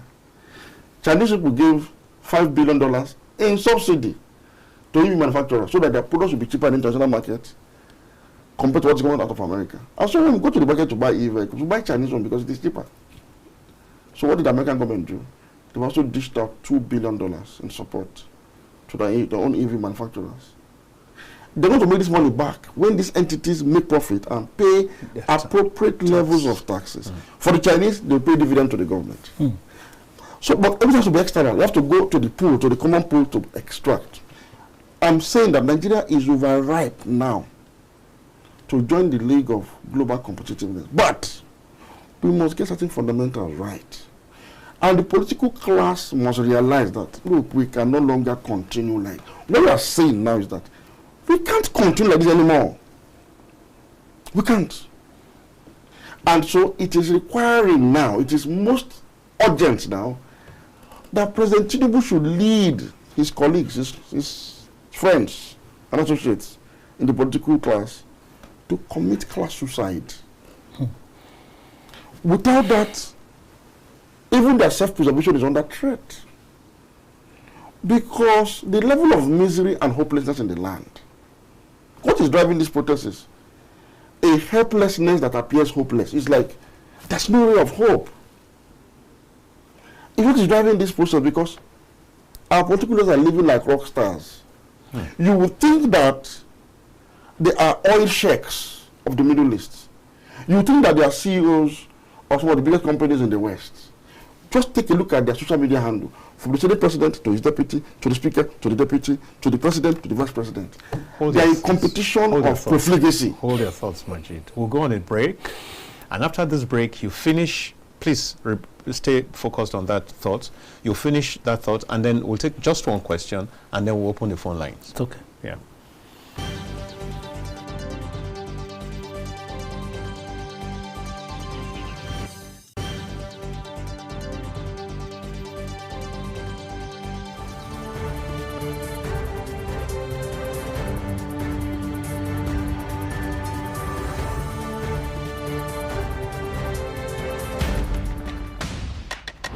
Now wrapping up the day.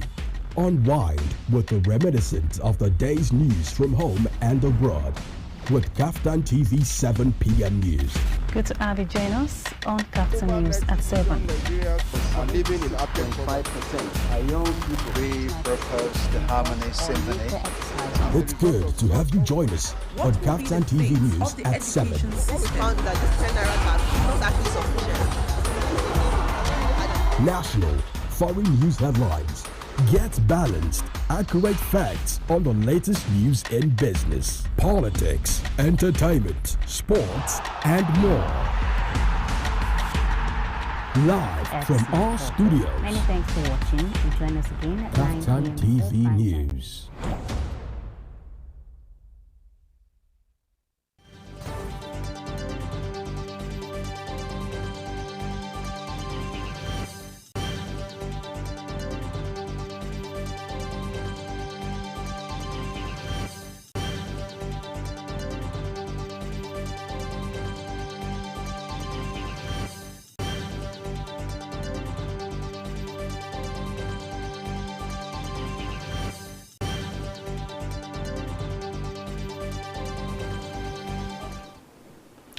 Thank you, viewers. We're back, and Majid will take off from this point, and shortly after, we'll take maybe one more question from Ibrahim, and thereafter we'll open the phone line. So get ready.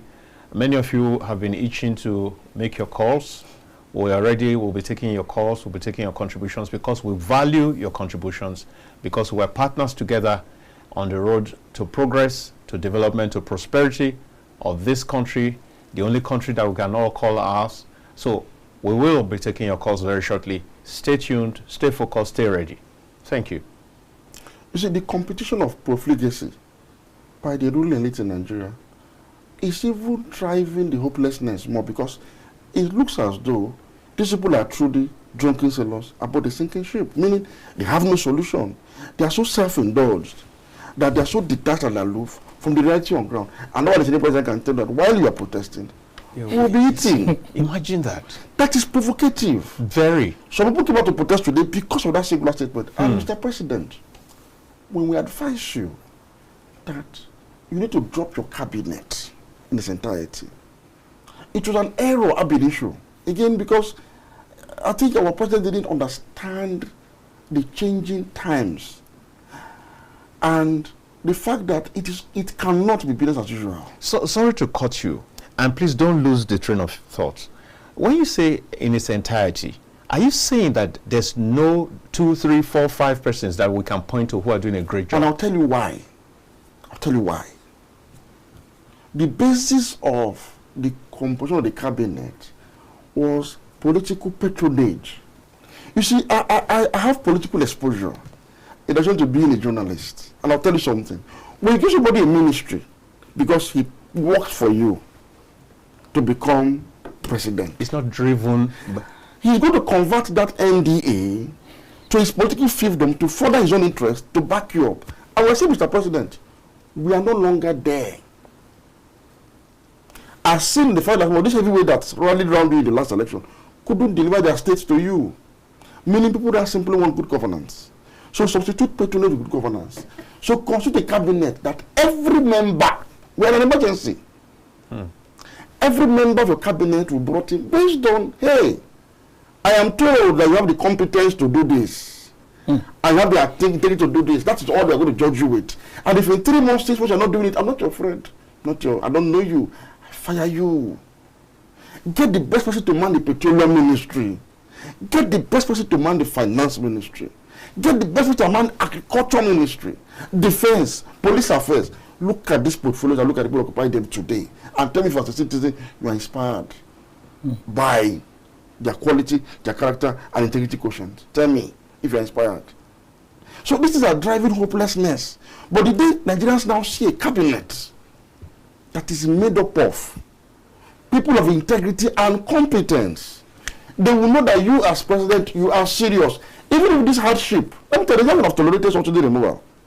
If the cabinet, for instance, and the general working operation of the government showed sign of progressivism, they would have endured believing that someday, very soon, we've witnessed this in the past. General Olusegun Obasanjo as president assembled a stellar cabinet, and we saw the result.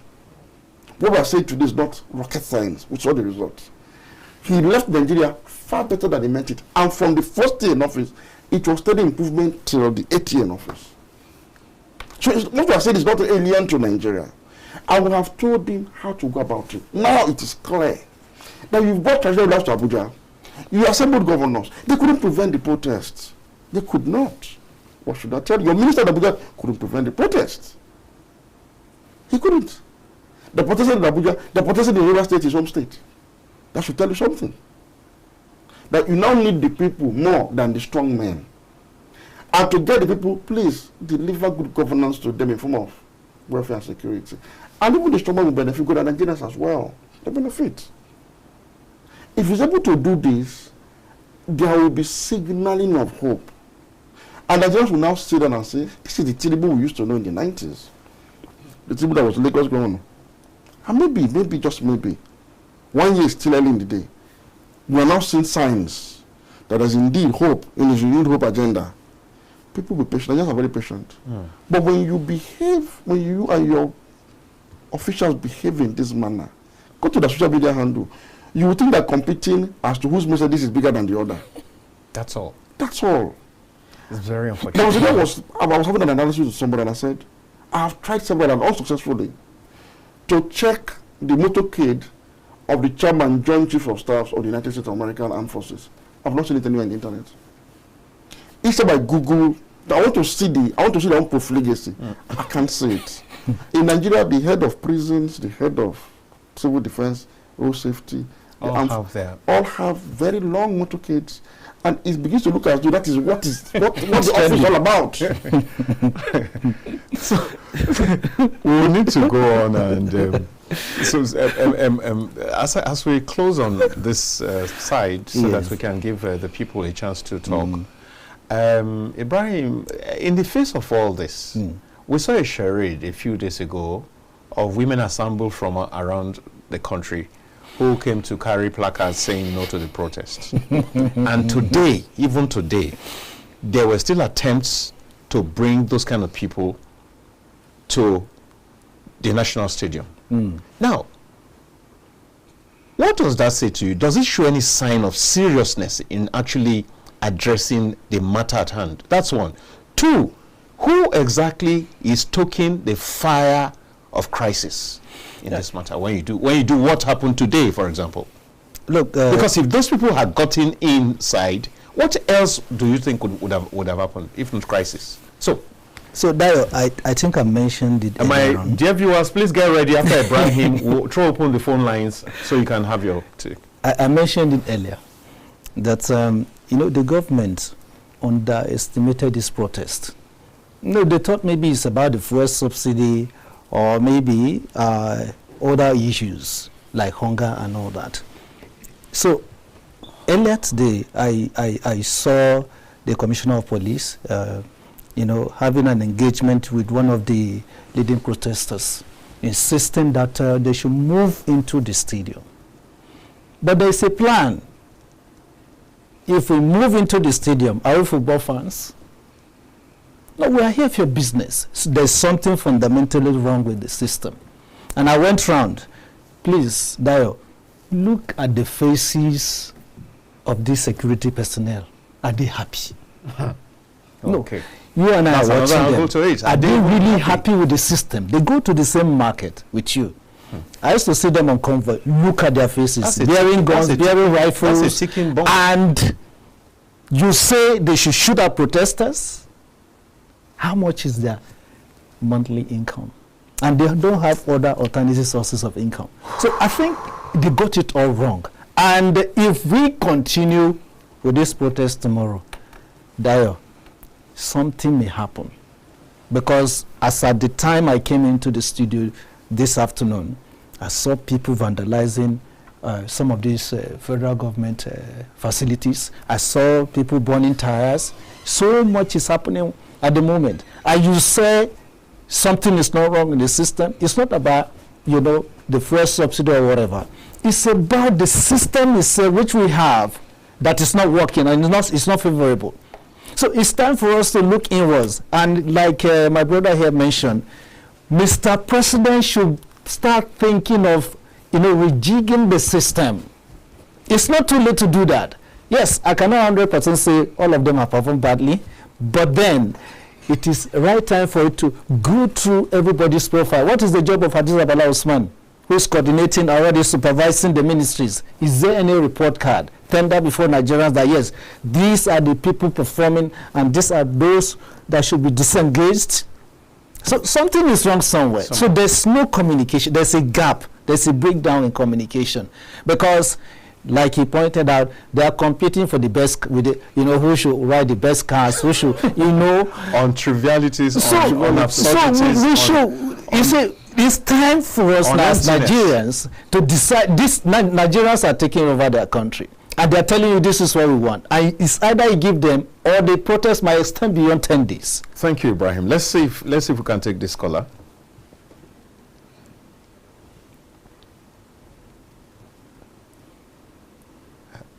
Hello, are you there? I think he has. I think he's gone. Nigerians, please do make your call now.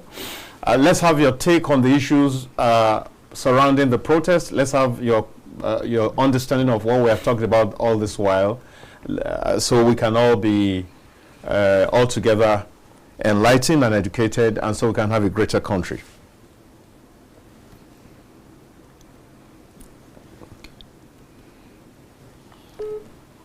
Hello. Hello, good day, sir. Tell me, what's your name and where are you calling from? I'm Muhammad. I'm calling from Abuja. From Abuja, the Federal Capital Territory. Please make your contribution. Yeah, I can see you, and I can see Majid, and I can see the other man. Yeah, what people are saying is good. But the problem we are having in this country, I'm involved, you are involved, everyone are involved.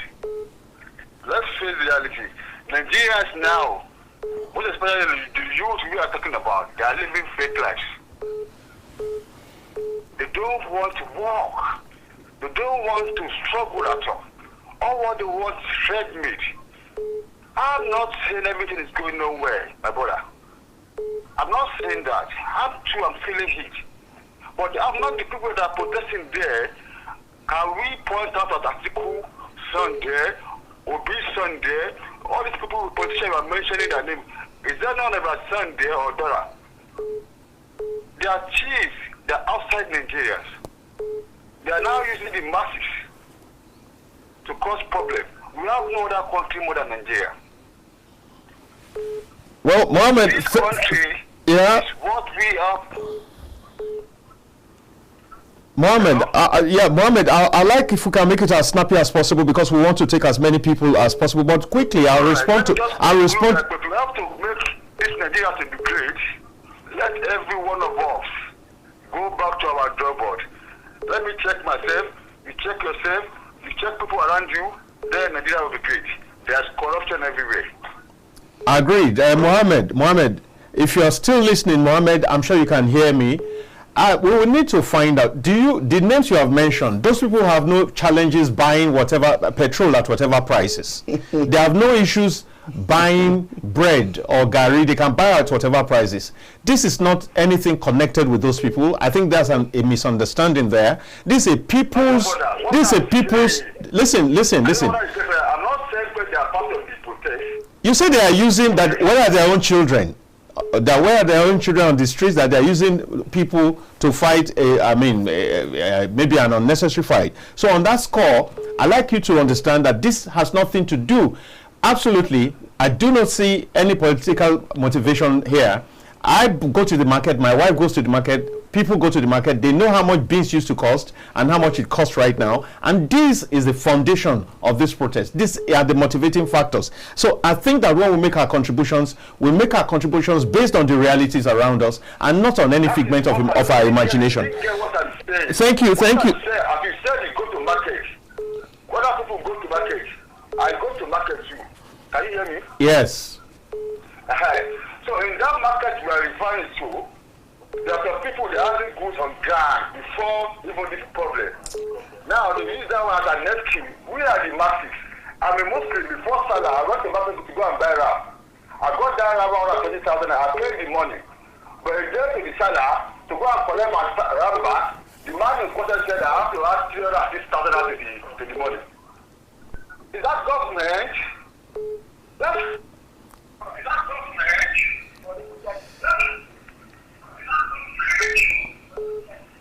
Hello? Hello. Good afternoon, sir. Good afternoon. Good afternoon, sir. Good afternoon. Yeah, my name is Nathaniel Omoni Ako. Maybe you need to reduce the volume of your TV set so we can hear you better. Yes, please. Can you hear me now? Yes. Your name again? My name is Nathaniel Omoni Ako. I'm calling from Kaduna State. Yeah, please go on. Please, all our leaders in this country have failed us. All our leaders, 99% of all Nigerian leaders have failed us. And it's only God that will prevail us from their hands. God has given us opportunity to strive right now to make sure that we say our right outside. Because youth, they will say youth are the leader of tomorrow. But this time around, we are not the leader of tomorrow because it's not showing us a sign that we are the leaders of tomorrow.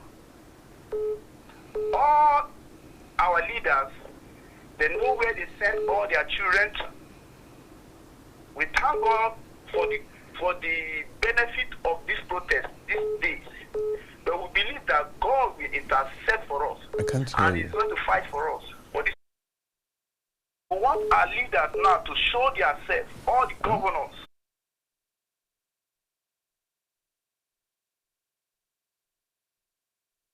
Status. All the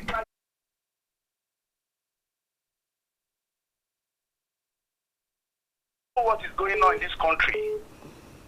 Some are cabals sitting behind to call this country a mess.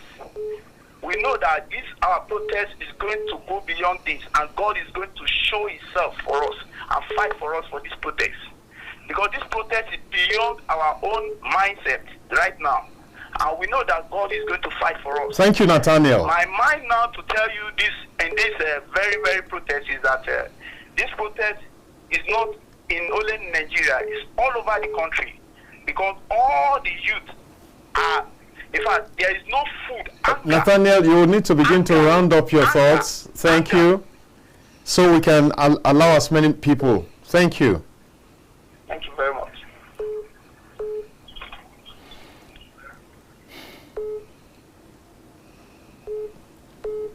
Hello.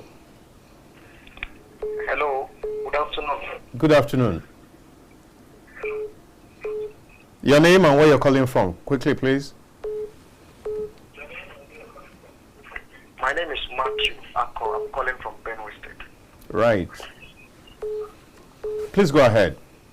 I want to appreciate the brothers in the studio. Thank you. You are a wonderful analyst. They can hear you and they appreciate the compliments. Go ahead, please. I would go ahead and to say one or two things about the ongoing protests and the bad governance protests. I feel President Bola Tinubu doesn't know exactly what is happening in Nigeria. I'm saying this with all sense of seriousness. He doesn't. If the president we voted for knows exactly what Nigerians are going through since after the removal of fuel subsidy, if he really knows what Nigerians are going through, and Nigerians are telling him that things are tough, we are hungry, we are dying, our children can no longer go to school, we can no longer access medical care. If they've been crying and they've been warning and telling him that if nothing is done, till 1st of August we are going to protest, and the president of a nation like Nigeria is keeping mute, he has not come out for once to address the nation. I think I will be correct to tell Nigerians that the president we have doesn't know exactly what is going on in Nigeria. I want to use this medium to beg the president to forget everything his advisors and ministers are telling him. He needs to come out and address Nigerians immediately. Let me shock you now. I've gone around where I am in Benue State. I've gone around. Somebody, one of the analysts. Where exactly are you in Benue State? I'm in Makodi. Right, okay, go on. I'm in Makodi. Go ahead. Yeah? Now, as I'm speaking to you, sir, the military, they are trying to use. Believe me honestly, if this protest continue till the second day, the third day, the military will turn their barrel against their superiors. Because I met a lot of military people today. I spoke with, I interacted with them, and I discovered that they are 100% in support of this protest. For this protest not to escalate into something beyond what we can control, the president should come out immediately, return back fuel subsidy. If he can do that, this protest will die off. Thank you very much, Matthew. That's a very strong point that you have made, and I do hope that the powers that be are listening and would do the right thing. Thank you for calling. Hello. Hello.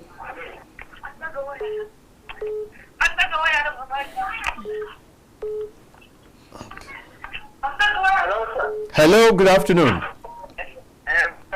What's your name and where are you calling from? My name is from Taraba. Can you do something to cut off the background noise? Sir?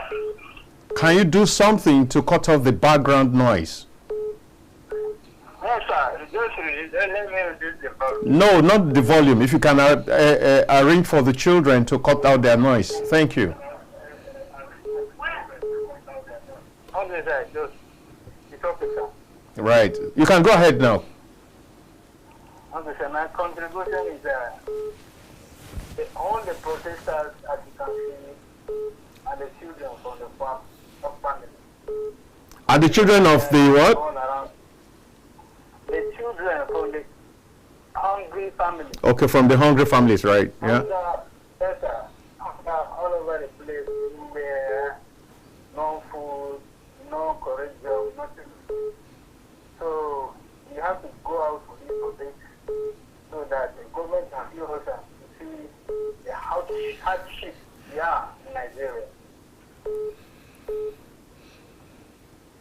Yeah, please. So, hello? Go on. We can hear you, and you can please round up your thoughts quickly.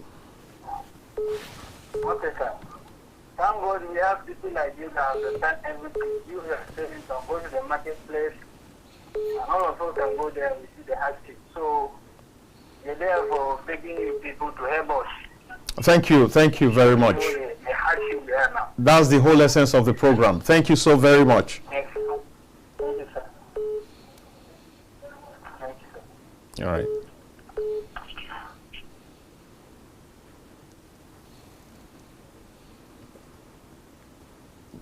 Hello. Hello, good afternoon. Afternoon, how are you? Fine, thank you. Your name? My name is Ibrahim Chwaib. You're calling from where? I'm calling from Kobe State. Yes, please, fire on quickly. Yes, I just want to use this medium to thank you, all of you, that your contribution about this situation. It is very okay that if government does not take action about this, this can lead to whatever else. But I pray God will not let that to happen. Amen. That's my contribution now. Thank you. And thank you for making it snappy. I hope that every other person, one or two more persons that will take a cue from you. All right.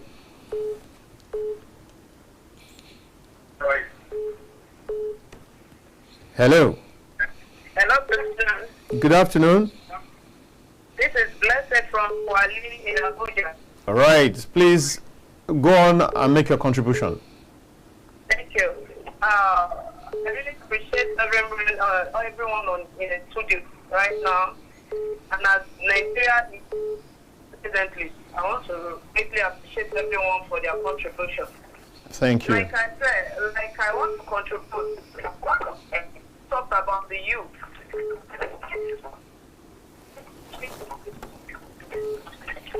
There's some distortion. What's happening? Hello? Oh, go ahead now. Yes. I hear people talking about youth, saying that youth are lazy people. Oh, no.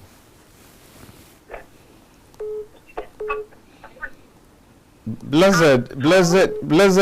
Maybe you should change your location a little. Okay, can you hear me now? It's clear, but once in a while there comes this distortion and all that. But we would like to hear you. You are the first woman who is making a contribution this afternoon, so we want to hear you. Yeah. All right, can you hear me now? Yes, go ahead, please. It said, parents and youth.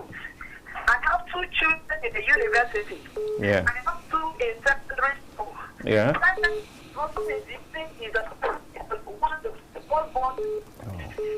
He has committed loan.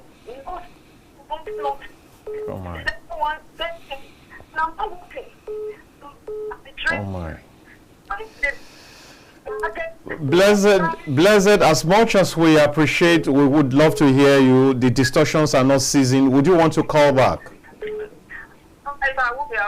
Please, in another minute, please try. Would really love to listen to you. And maybe you change your location. Go to the room, the bedroom, or go to the parlor, or go to the backyard. Yeah? Yes, please.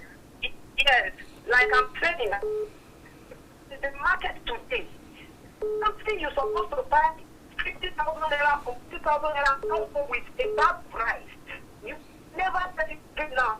Go to the market with 40,000 naira with light. What this government knows there are things to do. This city you use your mouth to remove, you use your mouth back. Let them have their peace. Well, I think your point is made. I think I was able to pick what you said. The same amount with which you made the removal, use it to also restore it. I think we'll leave it there. We'll leave it there, Blessed, so that other persons can contribute. Thank you so much. All right, thank you very much. Yeah.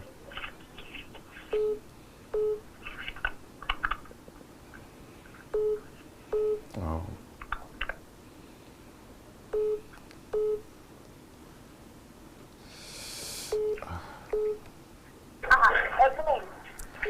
Hello? Hello? Hello? Hello? Good morning. Good afternoon. Can you hear me? Yes, I can. Yeah, you can hear me. Good afternoon. Good afternoon. So what's your name and where are you calling from? My name is Liberty Oseni and I'm calling from Abuja. Did you say Liberty? Yes, Liberty as in freedom. Yes. Please go on. Go on quickly. Yes, please go on. Yes, Dr. Mojit, thank you so much. You carried the same energy from Nigeria Info to that place. Thank you very much. Mine is clear. As of last year, I wrote an article where I made it so clear that Nigerian state cannot survive subsidy removal. Just as Mojit said, subsidy is energy security. Chile is one of the examples that removed subsidy, they couldn't make it. And I think that the Nigeria and African intellectuals who are going around the places discussing neoliberal should focus attention more on developmental economics. Yes.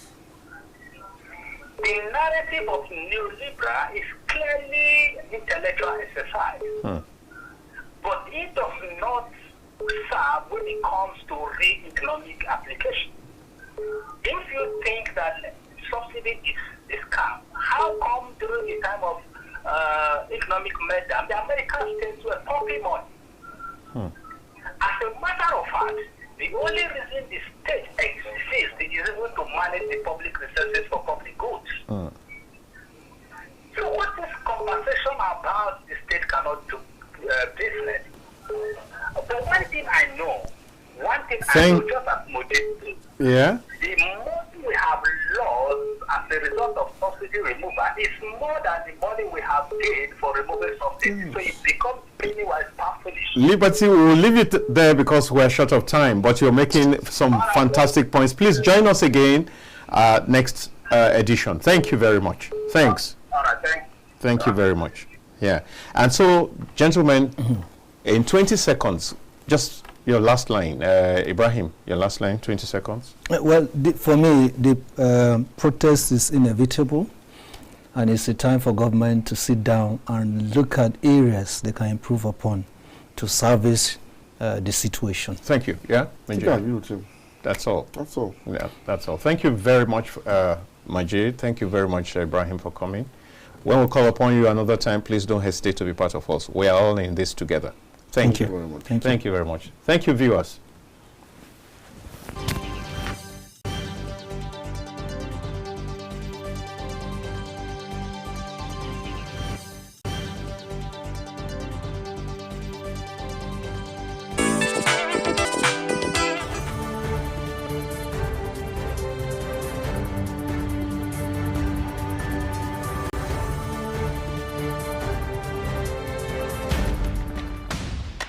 While wrapping up the day, unwind with the reminiscence of the day's news from home and abroad with KAFTAN TV 7 p.m. News.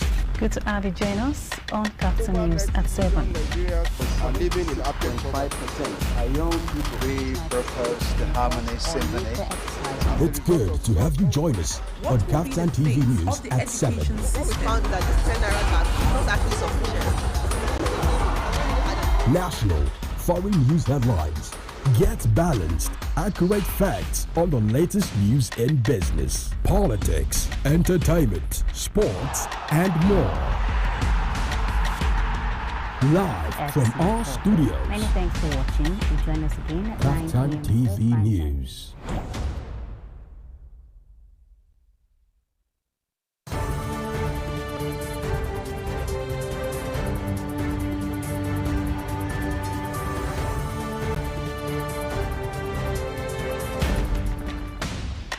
While wrapping up the day, unwind with the reminiscence of the day's news from home and abroad with KAFTAN TV 7 p.m. News. Good to have you join us on KAFTAN News at 7. Nigerians are living in up to 5%. Our young people, we propose the Harmony Symphony. It's good to have you join us on KAFTAN TV News at 7. We found that the general are not actually sufficient. National, foreign news headlines. Get balanced, accurate facts on the latest news in business, politics, entertainment, sports, and more. Live from our studios. Many thanks for watching. Join us again at KAFTAN TV News.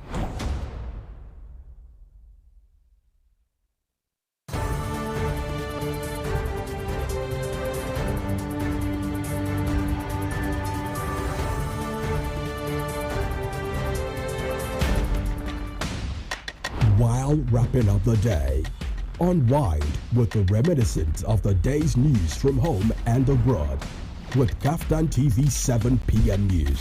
Good to have you join us on KAFTAN News at 7. Nigerians are living in up to 5%. Our young people, we propose the Harmony Symphony. It's good to have you join us on KAFTAN TV News at 7. We found that the general are not actually sufficient. National, foreign news headlines. Get balanced, accurate facts on the latest news in business, politics, entertainment, sports, and more. Live from our studios. Many thanks for watching. Join us again at KAFTAN TV News.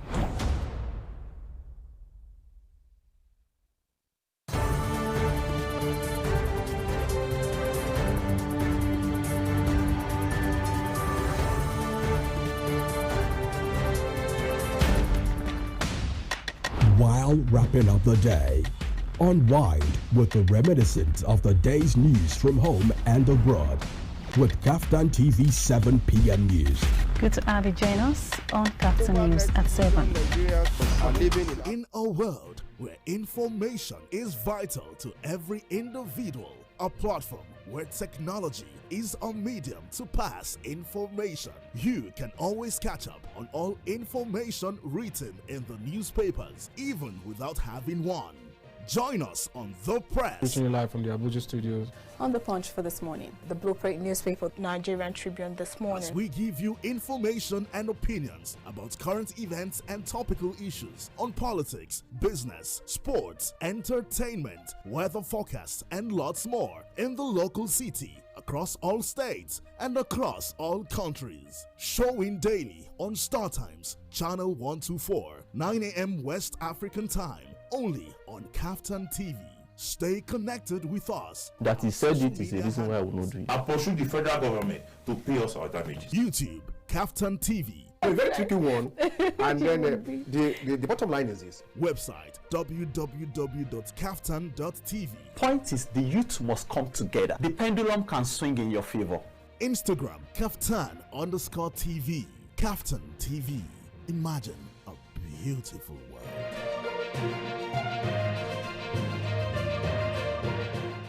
In a world where information is vital to every individual, a platform where technology is a medium to pass information, you can always catch up on all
Baba, Sanupa.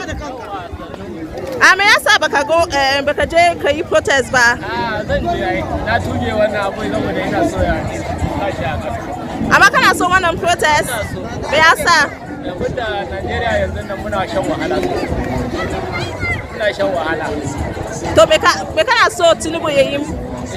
Me kana so Tinubu? Ya soke mana subsidy. Ya saukar da kaya. Ina so. Me sunanka? Sunana Abdullahi Muhammad. Abdullahi Muhammad. Mr. President, anybody, Mr. President, open our borders. How can you want to shoot us in this country? You know what it is. Enough is enough. Nigeria, enough is enough. You know what it is. Everybody is Mr. President.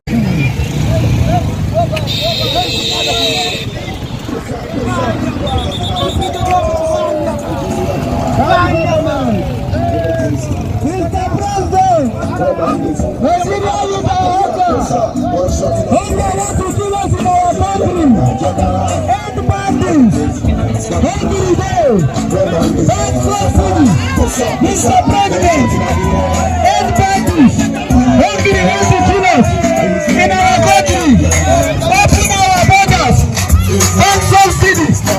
Mr. President.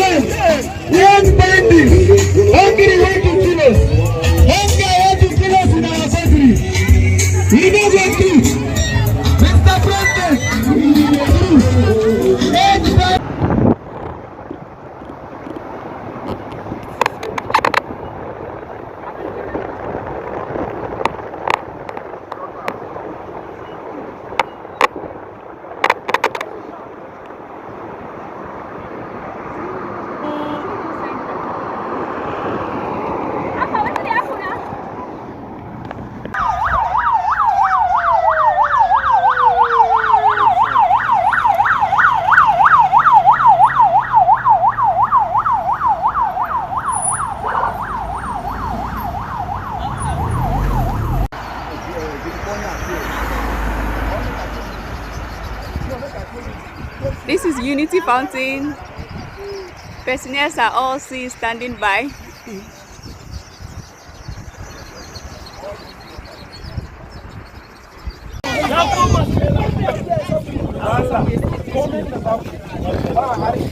ba dukan mutum ba kone-kone ba kona taya alumana kar ku yi abunda daga baya kuma ba zai zo ya zama da amfani ba sha wahalan banza ba duka in kun ga mai mashin kar ku duke shi kun ga mai mota kar ku fasa mar mota kuna ji na don Allah ku yi abun a cikin zaman lafiya ba wanda zai hana ku amma kona tayan da kuke yi a can babu daina shi kun ga mai mashin kar ku buge shi bai da amfani bai kamata ku bugi kowa ba kun zo na hakan nan ya isa ko ba haka bane don Allah kun ji don Allah ku yi abun ku hankali ba magana ga kuna dukan wani mai mashin can me yasa za ku wallahi harbin na te suna ta ji kun ga mai mota can kuna harba mishi dutse na menene shi ma na shi bayani ina amfani shi dole ne fa yake sa mutum yanzu kai ne da mota ka zo kana wucewa kan fasa man mota haka ji dadi ba hankali bari mana ku da hankali yawa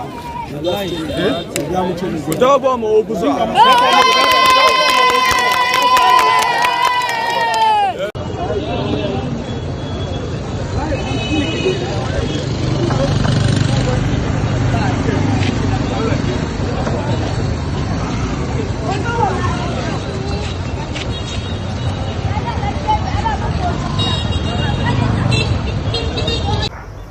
As seen in Secretariat, it's not a public holiday, but the whole place is scanty.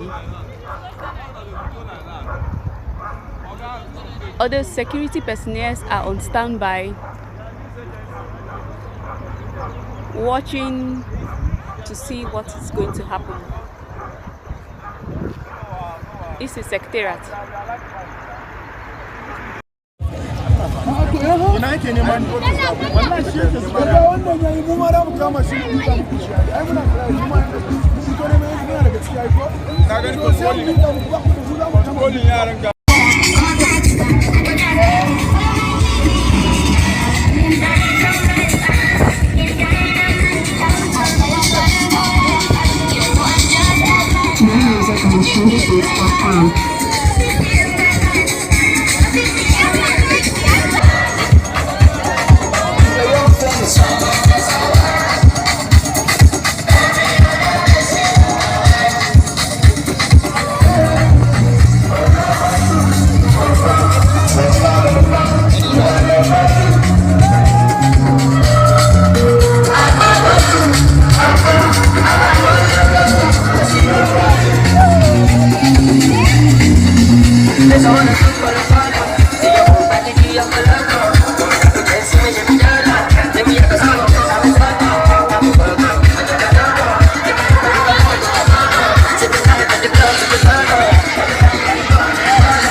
freedom is a must.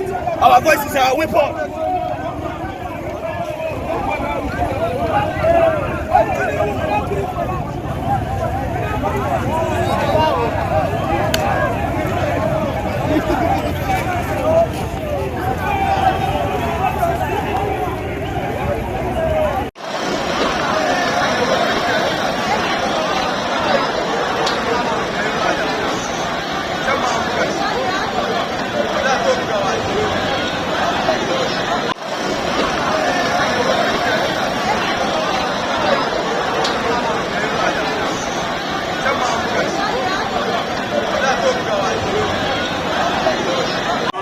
Wow, this is serious.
They just they carry motor anyway.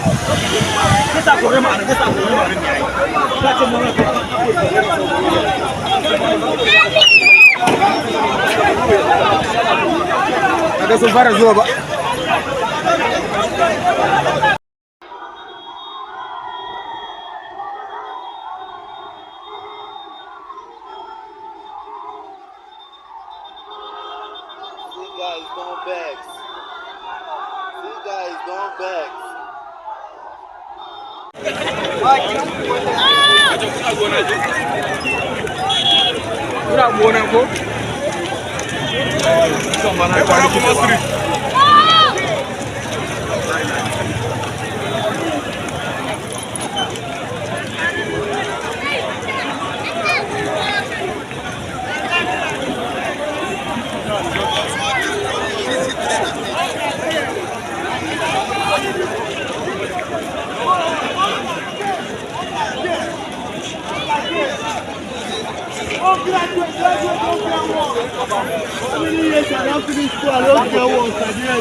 This place you want to spoil your motor with that.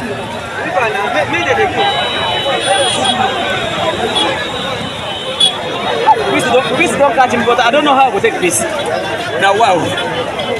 Hey!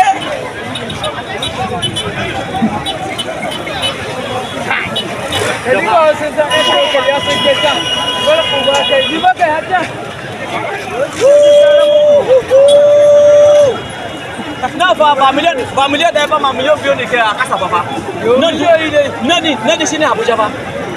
Abi na dubi na ke baya.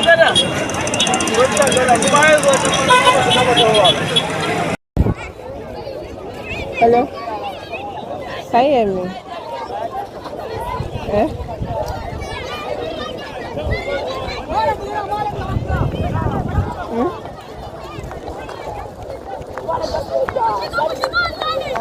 Hello? Yeah. Okay.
Bring back our processes and stop bad government. Alpha, hola.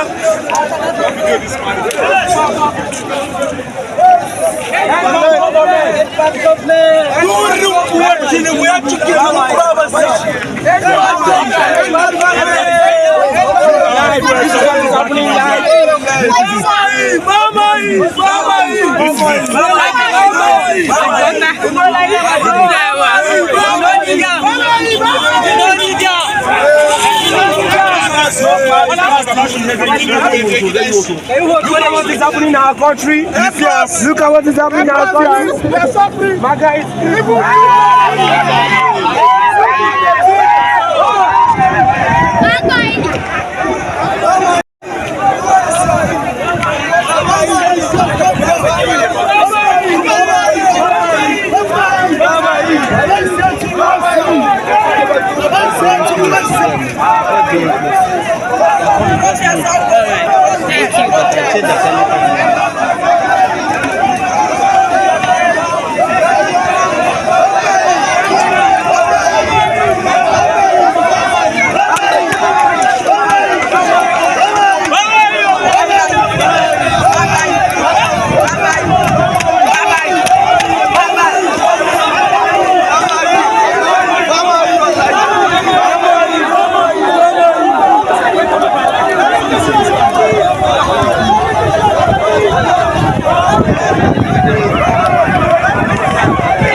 Presently, as Federal Secretariat, for the second time again, they are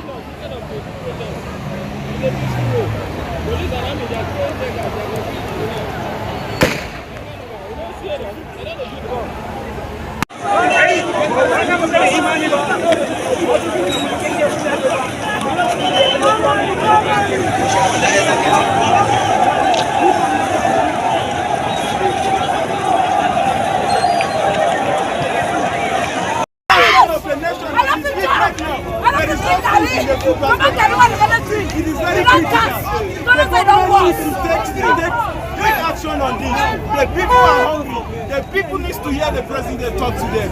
We are hungry.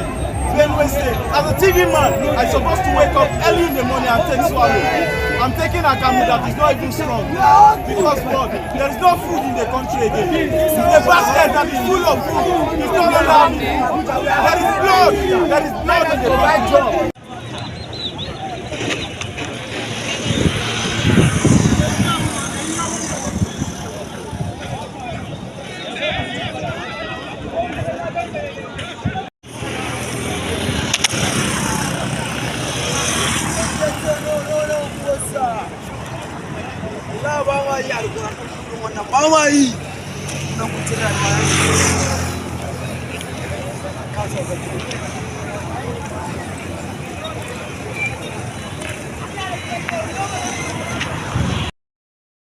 Zanga-zangan Gombawa kenan, jama'a an taru, ku kalle su Gombawa Iban fari, wallahi an gaji da mulkin nan, subhanallahi jama'a za a shiga gidan gwamnati ba, za a barra gidan gwamnatin Gombe, subhanallahi ku duba jama'a ba, ku duba ba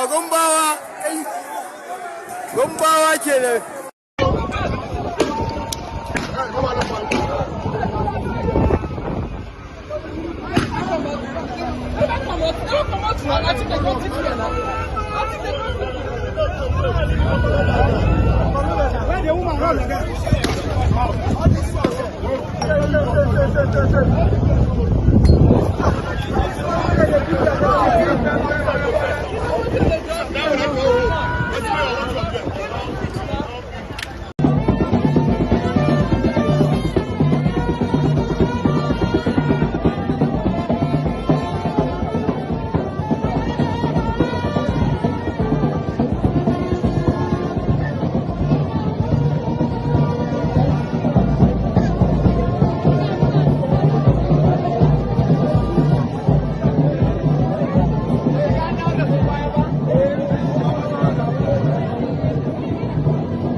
Right now, there is a show of force from the men of the armed forces, as you can see.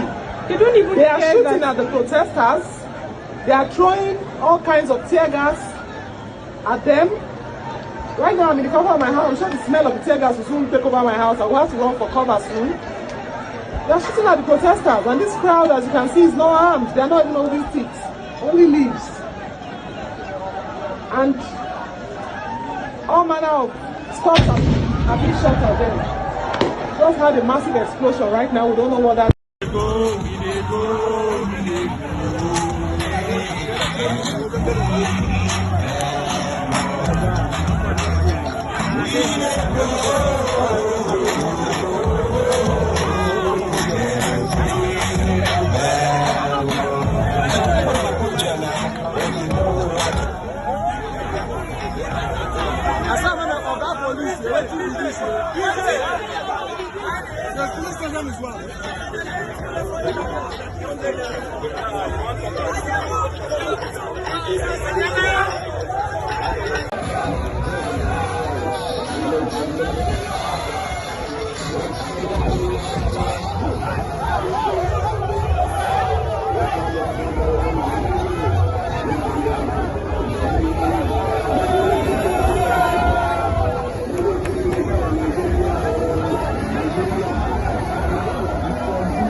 Our palliative is being hidden. The 220 trucks where they give up basket. Now here I go hide them.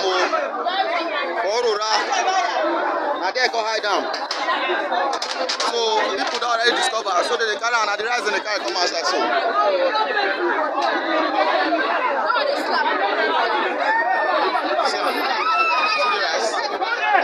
I don't stay government.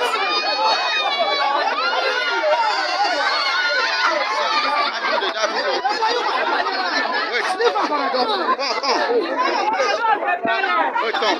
Where's my fiance? It's not I don't stay government. Yeah, that's good. I don't stay government. The Rambo police station.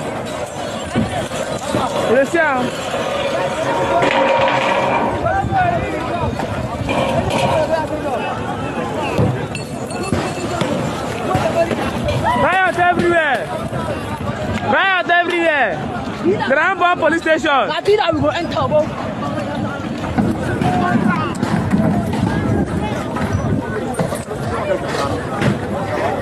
The Rambo police station, you see them? The Rambo now. Riot everywhere! Riot everywhere! The Rambo police station!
Policemen came and started pouring out tear gas, but the protesters have insisted to stay, and now they are shooting to the air.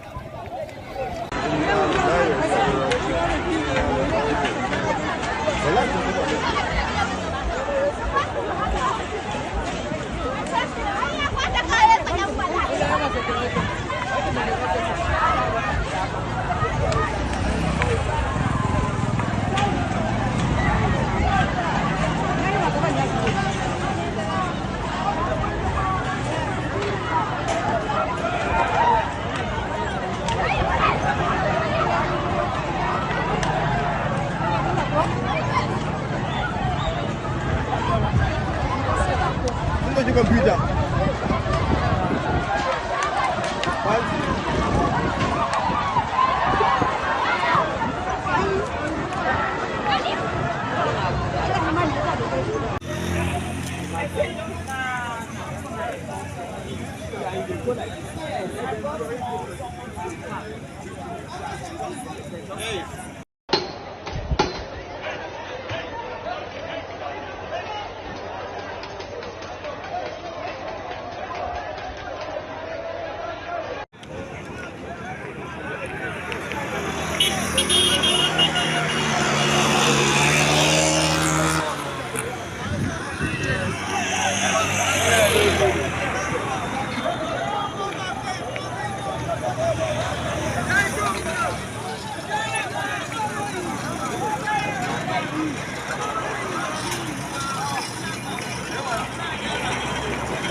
I'm a mother, I'm a daughter, because my parents are still alive. I cannot support my parents, neither my children. So what are we doing? We came out to protest for our rights. It's our country. Because ordinary beans of 200 naira that year is now 3,000 naira. For more than 2 months now, I didn't cook beans in my house. Forever, we shall always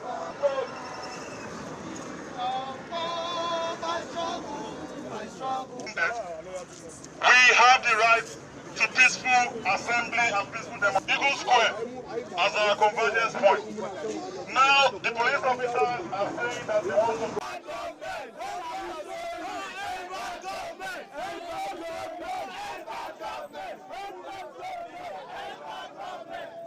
What are we saying?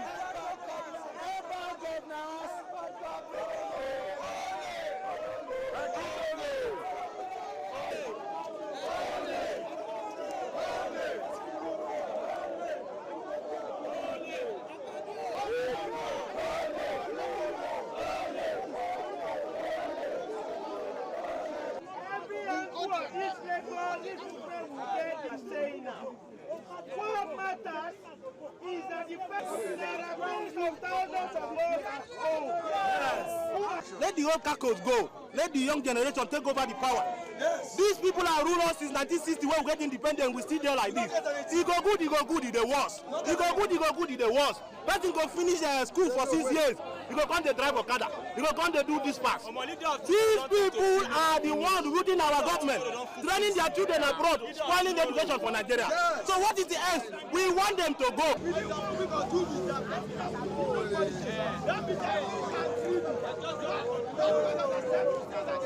Tens of thousands will come out tomorrow. Yeah. And that is why, comrades, we are appealing to you that the basis of discussion leadership has had at different levels. That we go to Ojota, then by tomorrow we go to Alausa.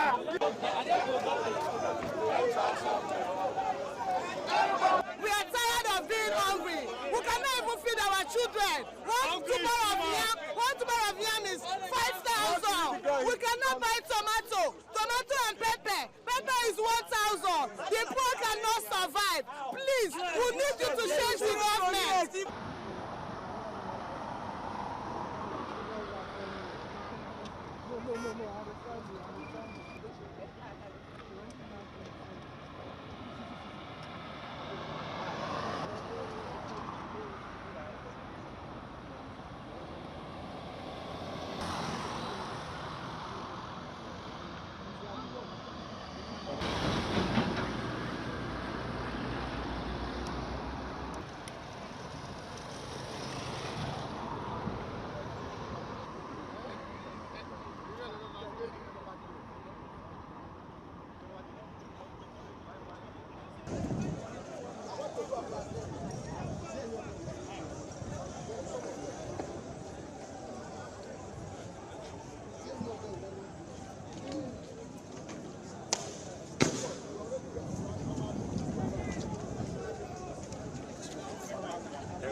See, one of the put them in, go up.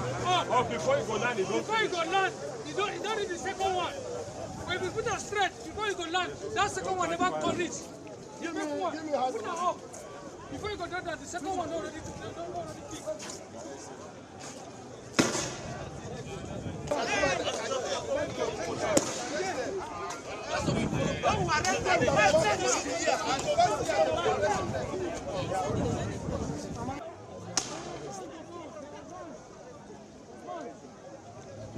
Sorry.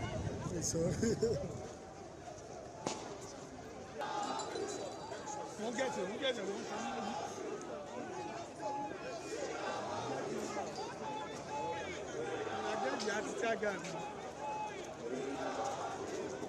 And you guys are supposed to give us journalists. Are you sure these people are going to go back?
Actually, I'm here to see if there will be protests today, but at least, to my surprise, getting here, since people are not, coming out. I don't know, maybe due to the heavy presence of security men, left and right, and I'm seeing people at the army patrolling. So right now, I don't know if people are scared, and I'm also hearing a rumor that the protest has been postponed till October 1st. But I don't know if it's true or not, but let's see how it goes.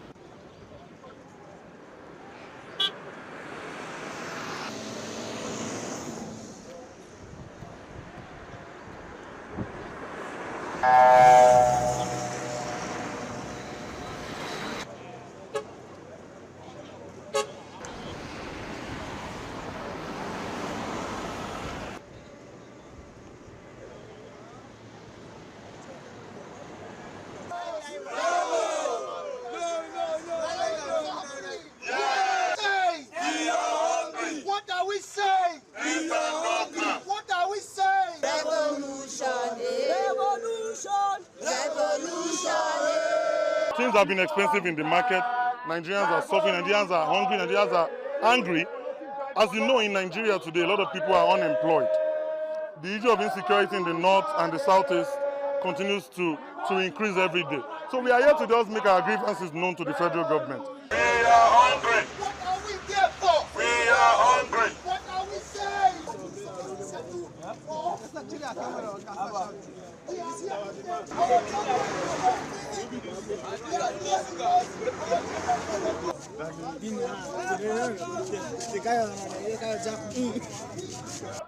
I'm a mother, I'm a daughter, because my parents are still alive. I cannot support my parents, neither my children. So what are we doing? We came out to protest for our rights. It's our country. Because ordinary beans of 200 naira that year is now 3,000 naira. For more than 2 months now, I didn't cook beans in my house. Forever, we shall always fight.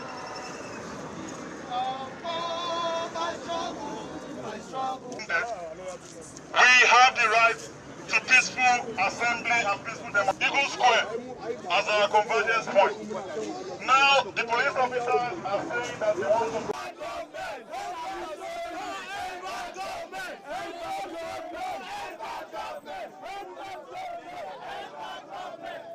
What are we saying?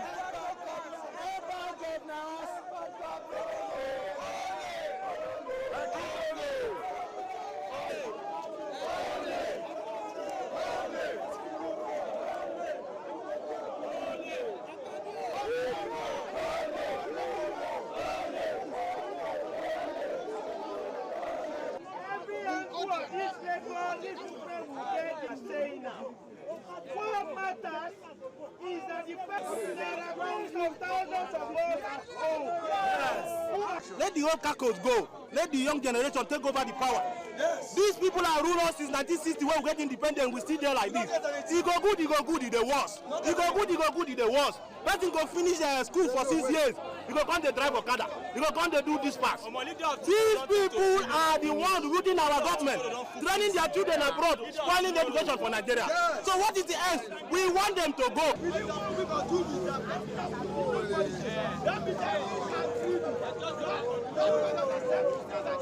Tens of thousands will come out tomorrow. Yeah. And that is why, comrades, we are appealing to you.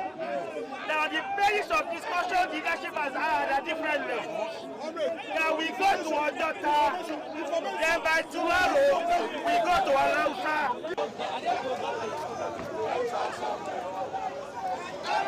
We are tired of being hungry. We cannot even feed our children. One tomorrow of yam.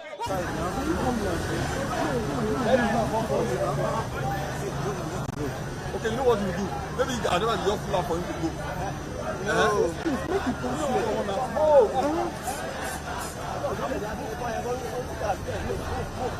No, we need to get people.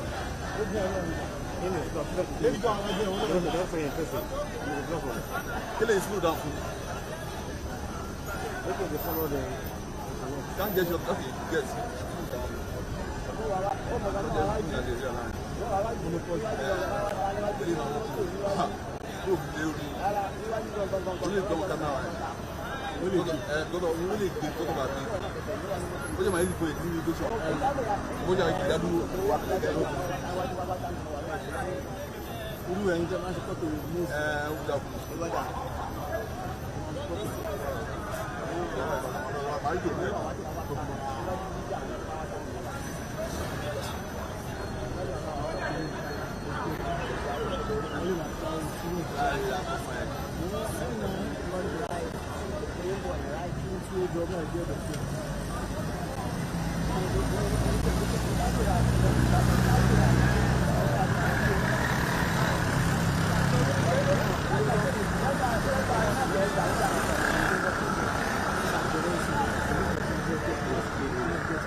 like you know what I say.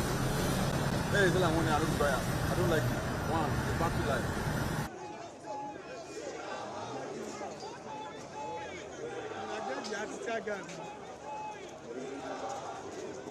And you guys are supposed to give us journalists. Are you sure these people are going to go back?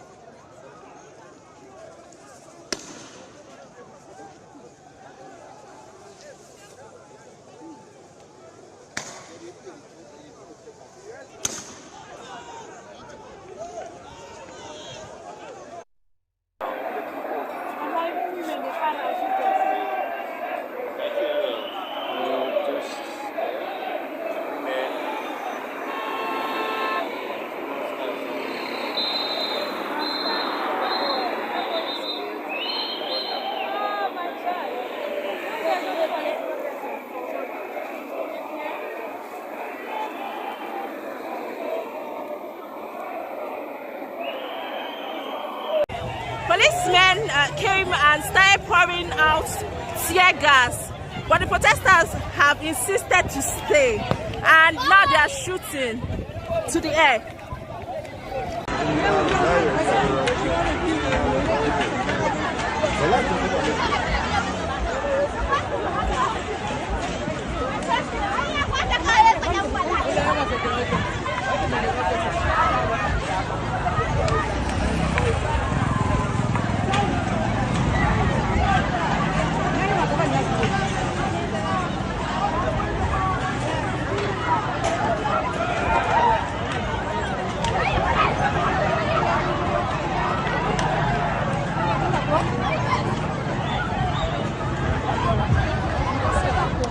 Computer.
Actually, I'm here to see if there will be protests today, but at least, to my surprise, getting here, it seems people are not. It seems people are not coming out. I don't know, maybe due to the heavy presence of security men, left and right, and I'm seeing people at the army patrolling. So right now, I don't know if people are scared, and I'm also hearing a rumor that the protest.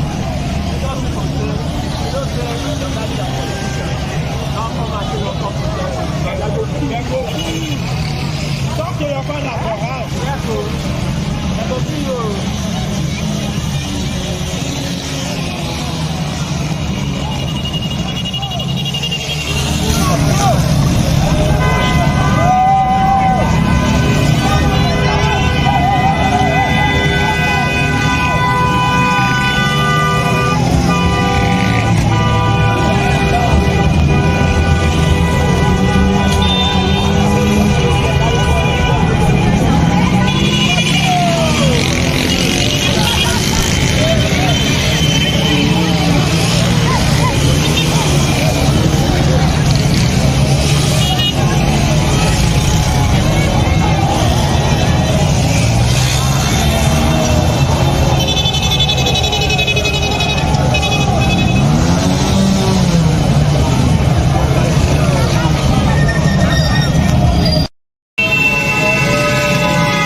land. Expenses don't be Nigeria goes on. Life goes on. Put that fire on you.